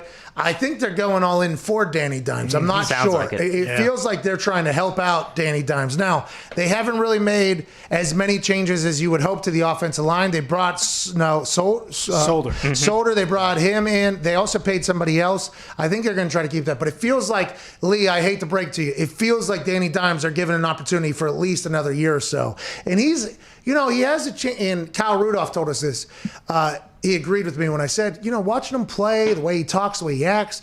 Now, granted, Luck was a once-in-a-generation player, but he seems to have a little luck in him. You know what I mean? And that's obviously a lot to live up to. But it feels like Danny could potentially have that. The athleticism, the no plays left behind, the ability to read and dissect. But also, he will take some shots. So I think they're going all in on Danny. I hate to break it to you, Lee. He just needs to protect the football, right? Because isn't that his major knock? He does. He fumbles. He fumbles a lot. All I see him doing is give the ball to the other person. You're not playing for that team. You're playing for our team. Can you please stop doing it? Let's go to Adam in Vermont. What's going on, Adam? Hey, what's going on, Pat and the fucking boys? How are we feeling? Adam, not too shabby. Hope Vermont's fantastic. What do you want to talk about? I actually, not too long ago, I was, on some vitamins and whatnot, just late at night, bored, and I saw this thing on YouTube, and it was Brett Favre's last game at Lambeau, and A.J. Hawk picked off Brett Favre. So I was just kind of wondering, I'm like, is that why he's got those Velociraptor fucking hands catching those balls from Brett Favre and whatnot? Yeah, well, I do believe, you can't put it past blowing out a pinky or two with Brett Favre throwing the ball around. Oh, yeah. Donald Driver's fingers are all messed up. All messed up. A.J. Hawk's fingers are despicable. Claws. Yeah. I think he's back tomorrow, by the way. Really? Cannot wait to chat with him. I did not know he picked off Brett Favre. That's probably a ball I assume he still has somewhere around that mega mansion he lives in. Yeah, he's probably lost it by now, or it's collecting dust in some box somewhere. But yeah, I'm pretty sure he did. And who was that? He was with the Vikings? Yeah, Brett Favre was with the Vikings? So he went Packers, Jets, Vikings, ended at the Vikings. Yes. Took Vikings to playoffs, right? NFC Championship. Yeah, he threw that ball cross body to finish the game off. So he went out on his sword. Gunslinger. This is what Brett Favre does. Chucking the rock. How do we feel today's show went? Pretty good? I think so. Let's do a little recap here, shall we? We talked about a lot of the quarterbacks. We talked about Aaron Rodgers. Sesamoids. We talked to Aaron Rodgers. We talked about, Sesamoids. Come on. A lot of Sesamoids. We did talk baseball. We did. That was a good day. Very good baseball. Anything we missed that we felt we should have talked about from anybody in the room here? Did we talk about the marshmallow? You're right. Did we? J.J. Watt. Yeah. Created through absolute patience and perseverance, adversity. He roasted the perfect marshmallow on Twitter yesterday. He put a picture of it up. It was the absolute perfect marshmallow. It was, the back room right now is like, oh no, did not have that ready. They are currently scrambling for it. He posted a tweet. with just the emoji of the like perfection almost, and it was a mallow on a prong, a metal prong that you put into the fire, and it was this golden brown hue around this marshmallow. And anybody that has made a s'more in their entire life knows that getting to that color cooked marshmallow, the amount of patience you have to have, perseverance, the steadiness of the hand, everything that you possibly have to get there is damn near impossible. I'm not sure I've ever made it there, and I've tried. I had a s'more thing at my wedding actually the night before. We're s'more fans over here. I put the fucking marshmallow in there. I dump that thing on fire, cook it, blow it out, give me that thing, I'm going in. Me too. If you have the patience to do this, he had to turn this, by the way. Oh, exactly. He had to steady turn that. Let's assume his forearms are as strong as they've ever been. He's going to be shedding some blocks. You had to hold that. He had to turn that thing. What a perfect marshmallow from the Watt family here. More in particular, JJ, because he said TJ was trying to fuck with the logs to potentially ruin everything he had going there. TJ. So congrats to JJ Watt on the perfect mallow, dude. I wonder if, Steelers fans are worried, TJ Watt's forearms aren't to JJ standards, because I didn't see one of his marshmallows on the internet either. I think TJ was trying to affect JJ's. More than his own. And I think he potentially, on the other hand, fucking with the flames for JJ. He had his in there. He just started on fire and said, I ain't got time. Okay. TJ's got, more lakes to hop in. More TV copies of the game to listen to so he can get the cadence of the quarterback down perfectly right with those sleeping eye things on so he can just completely captivate himself with the game. That's what TJ's doing. JJ watching film, obviously, while turning the mallow. Two different ways to do things, same family. Fascinating results. Have we seen the backside of this mallow? Don't have to. Yeah. If you've seen that side, you've seen the backside. I don't know if I've ever seen a marshmallow that color. It's the perfectly cooked it literally, marshmallow. you have to know what part of the flame you're putting it into. Yeah, the blue, the orange. Yeah. Maybe the yellow up, Let alone who started the fire. It looks like this one was gas powered and it just kind of a flick on, which helps you out. But if you get somebody that puts in lighter fluid and you start putting your mallow over there, all of a sudden you're tasting gasoline. Screwed. That's right. You're dead. You're dead. Congrats to JJ not dying making his mallow. Instead, he made a complete opposite. Who's winning the national championship? The poll says Gonzaga. Gonzaga's winning. We all agree. Team of Destiny. Gumpy's got his fist up for Sick'em Bears. National championships tonight. We'll react to that tomorrow. Chris Mad Dog Russo from Mad Dog Unleashed will have a much better show than us on Sirius XM Channel 82 Mad Dog Sports Radio. Be a friend, tell a friend. The Pat McAfee Show returns mañana. Mañana, I got Spanish. Yeah. I spoke French earlier, too. I don't know if anybody saw that. Oh, yeah, you did. Bon chance. It's good luck, I believe. Bon anniversaire. Happy birthday. Whoa. Tim, coming up. Yep. Bon anniversaire. Man, I'm so fucking international, dude. Cultured. It's called culture. All right, let's get out of here, huh? It is called culture. That's smart talk. Nobody's got that. No. How many people talked about Miley Cyrus, and was actually there? I was at that thing. Yeah. She was belting it out there. Oh, yeah. She got pipes. Oh, yeah. She had the hair, too, just like... I was going to say, it looked good. Straight down. Or, She's one of my top 10 performers of all time. Who, Miley? Yeah, she's got the juice. Well, she's allowed to do whatever she wants. She had everything that she has gone through and done, and everybody's like, yeah, she can fucking sing, though. Yeah. You're right. You're right. Now she's doing NCAA games. I mean, yeah, she's one of those... I was literally sitting there. I'm like, I'm at a fucking Miley. I cannot believe I'm at a Miley Cyrus concert. It was out of nowhere. I thought Gonzaga was warming up over there with UCLA. The thing goes up. What is this? I'm at a Miley concert. Expecting to see Drew Timmy's mustache come out. Instead, you got Miley swinging on a wrecking ball. Bro, I really thought we were going to see this number here. What if Miley would have done that? Oh man. Maybe she will tonight. Yeah, who's performing tonight? Halftime show. Gotta be somebody. What if it's Mr. Worldwide? Oh, man. What if it's Bruno Mars? Yeah, really? I mean, what if? It'd be great if it was. He'd have that little bump here. He goes back and forth. Yeah. Trumpets behind him and stuff. He's a good showman. Oh, yeah. One of the best. Maybe it's the Weeknd. The Weeknd got Super Bowl and national championship, True. That'd be big. Maybe. Where do you spend that money at? The mirrors? Was it the mirrors? That golden, the fireworks were, magnificent. Who knows? It was a big fireworks show. I've paid for a rather large fireworks show. One that was larger than I expected. Oh, yeah. Ain't $7 million good. Well, I think he paid what, like 50,000 extras to run on the field and do the little. Oh, did he really? Sleight of hand. Wasn't that what they were doing? Everyone had the face shit on, and all these people were moving around. I assume they all made $100. It did feel like it was the I'm so shady, I'm the shady. All you other weekends are just imitated. So won't the real weekend please walk here? Please walk here. Please walk here. And all the other ones were like, because I'm maybe the weekend and on the weekend sitting right here with the fucking we speaking. Maybe that was $7 million. Yeah. Close to How it. much was the jacket? Maybe if that's a really nice jacket, he's got to pay for 100 of them because he's got. I got a really nice one of those jackets too. Oh yeah, you did. That thing was like $10,000, wasn't it? It was very expensive. But still worth $7 million. Yeah, true.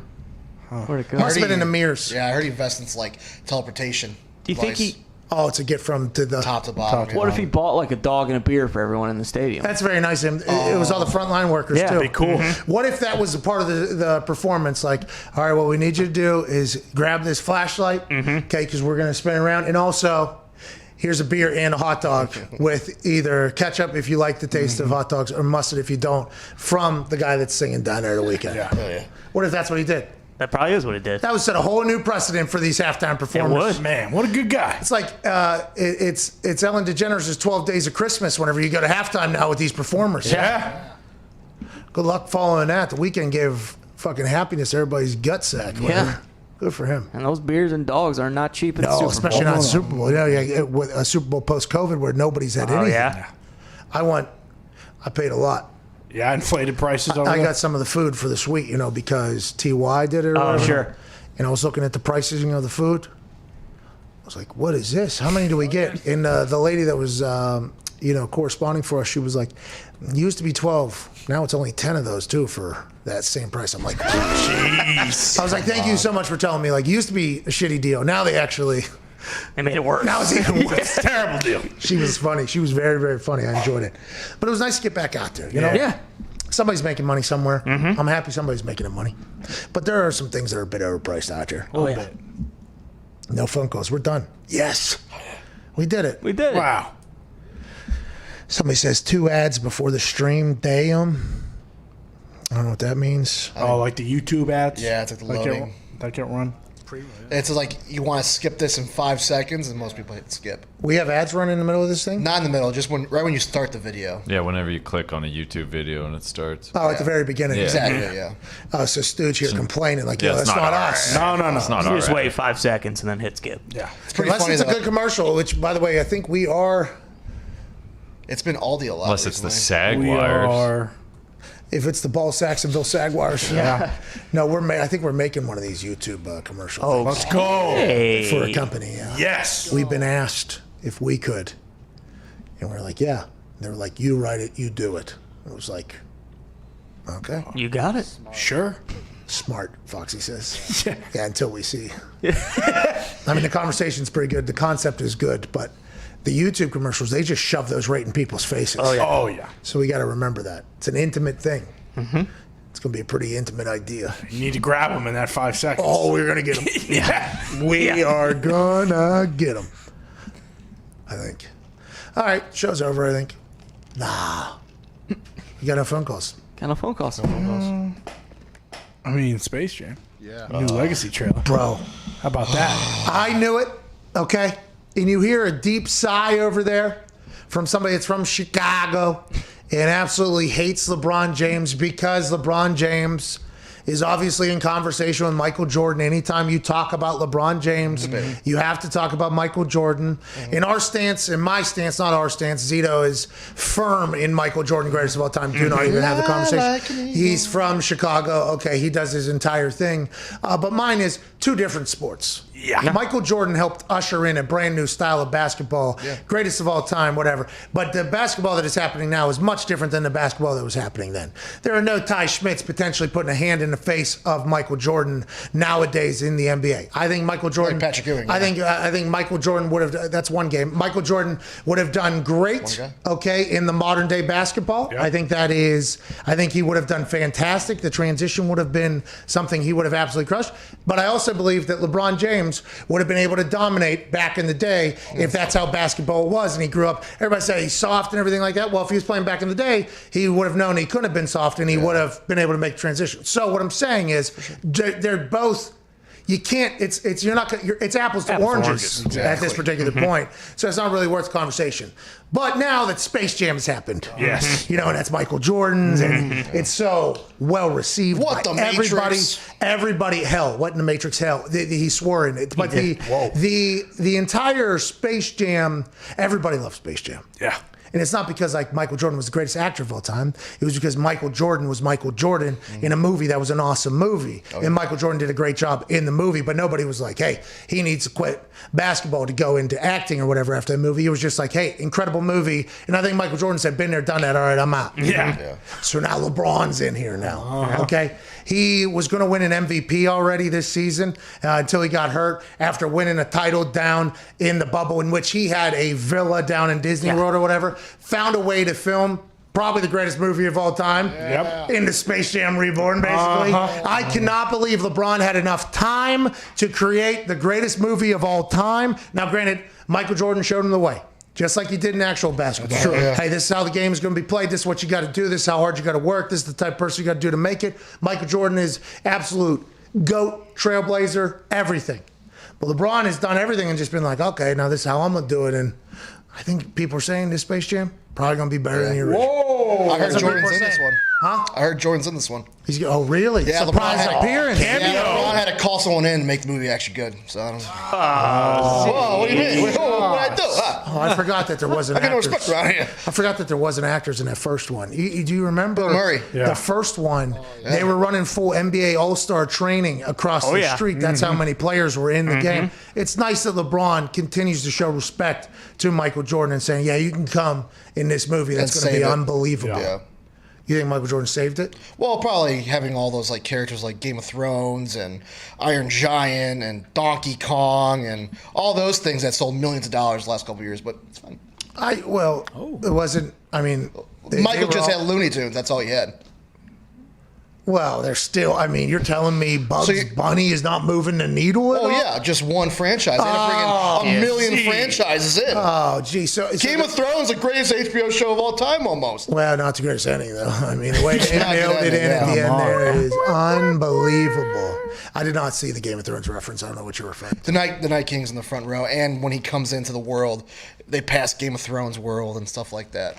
Oh, so it's probably just a couple cameos, by the way, making the show relatable, making the movie more relatable. Yeah, bringing more things. The Monstars team, I mean, with Klay Thompson, Diana Taurasi, Damian Lillard, Anthony Davis, that in itself is better than the Monstar team. Anthony Davis is going against them. Oh yeah, he's one of the Monstars. Yeah. Is that why he got hurt?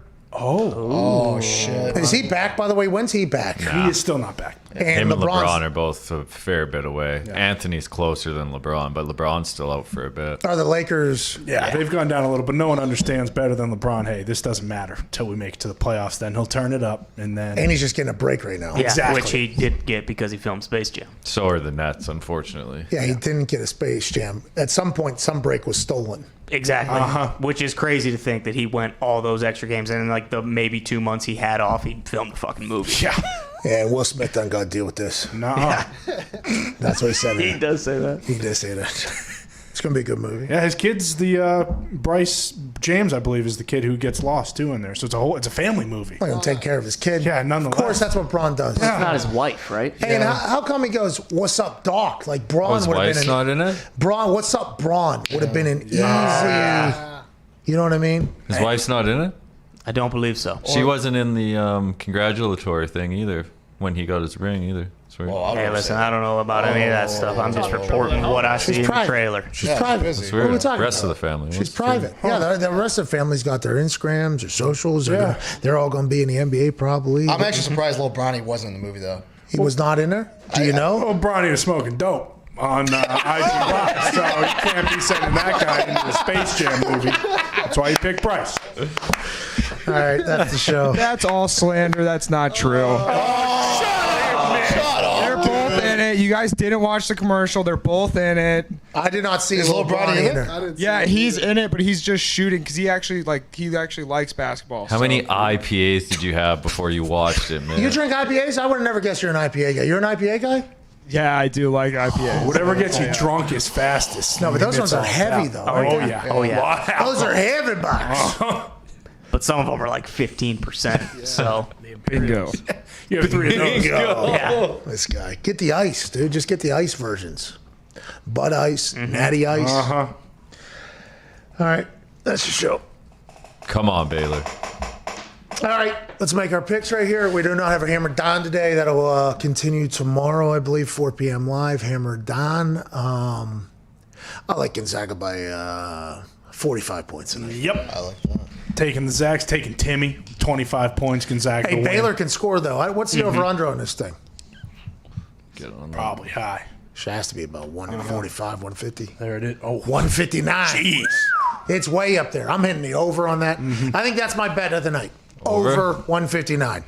These two teams score. Oh, yeah. Baylor is very silky with the ball as well. The thing about it, though, is that stingy defense by Gonzaga. Exactly. Give me the Zags. 4.5. I mean, they got outplayed all game against UCLA. Still won. They're a team of destiny. They are going to win tonight. Yeah, they had an off night. Exactly. What happened when they played West Virginia and only won by 5? What happened the next game? We should look back and see what that is. So when Baylor and Gonzaga were supposed to play during the season at a neutral spot, the spread was -2.5. Okay, so that spread was -2.5. What happened the last time when Gonzaga played West Virginia and only won by 5? That was the closest game of the entire year. What happened that next game? That's going to tell us a lot about Timmy and Suggs and the boys. Yeah. You said your pick of the night is the over. Yeah. There's actually a FanDuel Super Boost you can get at over 163 total points scored at +200. Oh, that's pretty solid. Yeah, I'm going to hit that. That's 4 more than the actual over-under, though. So they are winning there by their own algorithms. They think they're getting quite an advantage. So know what you're signing up for. That won't matter, though. If they go over 159, they're going over 163. Yeah. Hopefully. If not, that'll be a hell of a kick in the dick. What happened? Unfortunately, after they beat WVU, their next 5 games were canceled. Then what happened the next game? They beat Iowa by 11. Wow. Oh, man. So we don't have anything that really tells us how they've been tested and how they've responded. Now, them getting tested, by the way, by UCLA, a lot of the commentary was this team has not had anything like this, and it obviously was not something that broke them. Timmy actually started getting hotter towards the end. Suggs started going, and the UCLA team was also in fuego. That was an awesome college basketball game. Oh, yeah. Feels like Gonzaga, though, potentially rallies the wagon here. Think so. No offense, I love Baylor. Oh, yeah. Sickle Bears.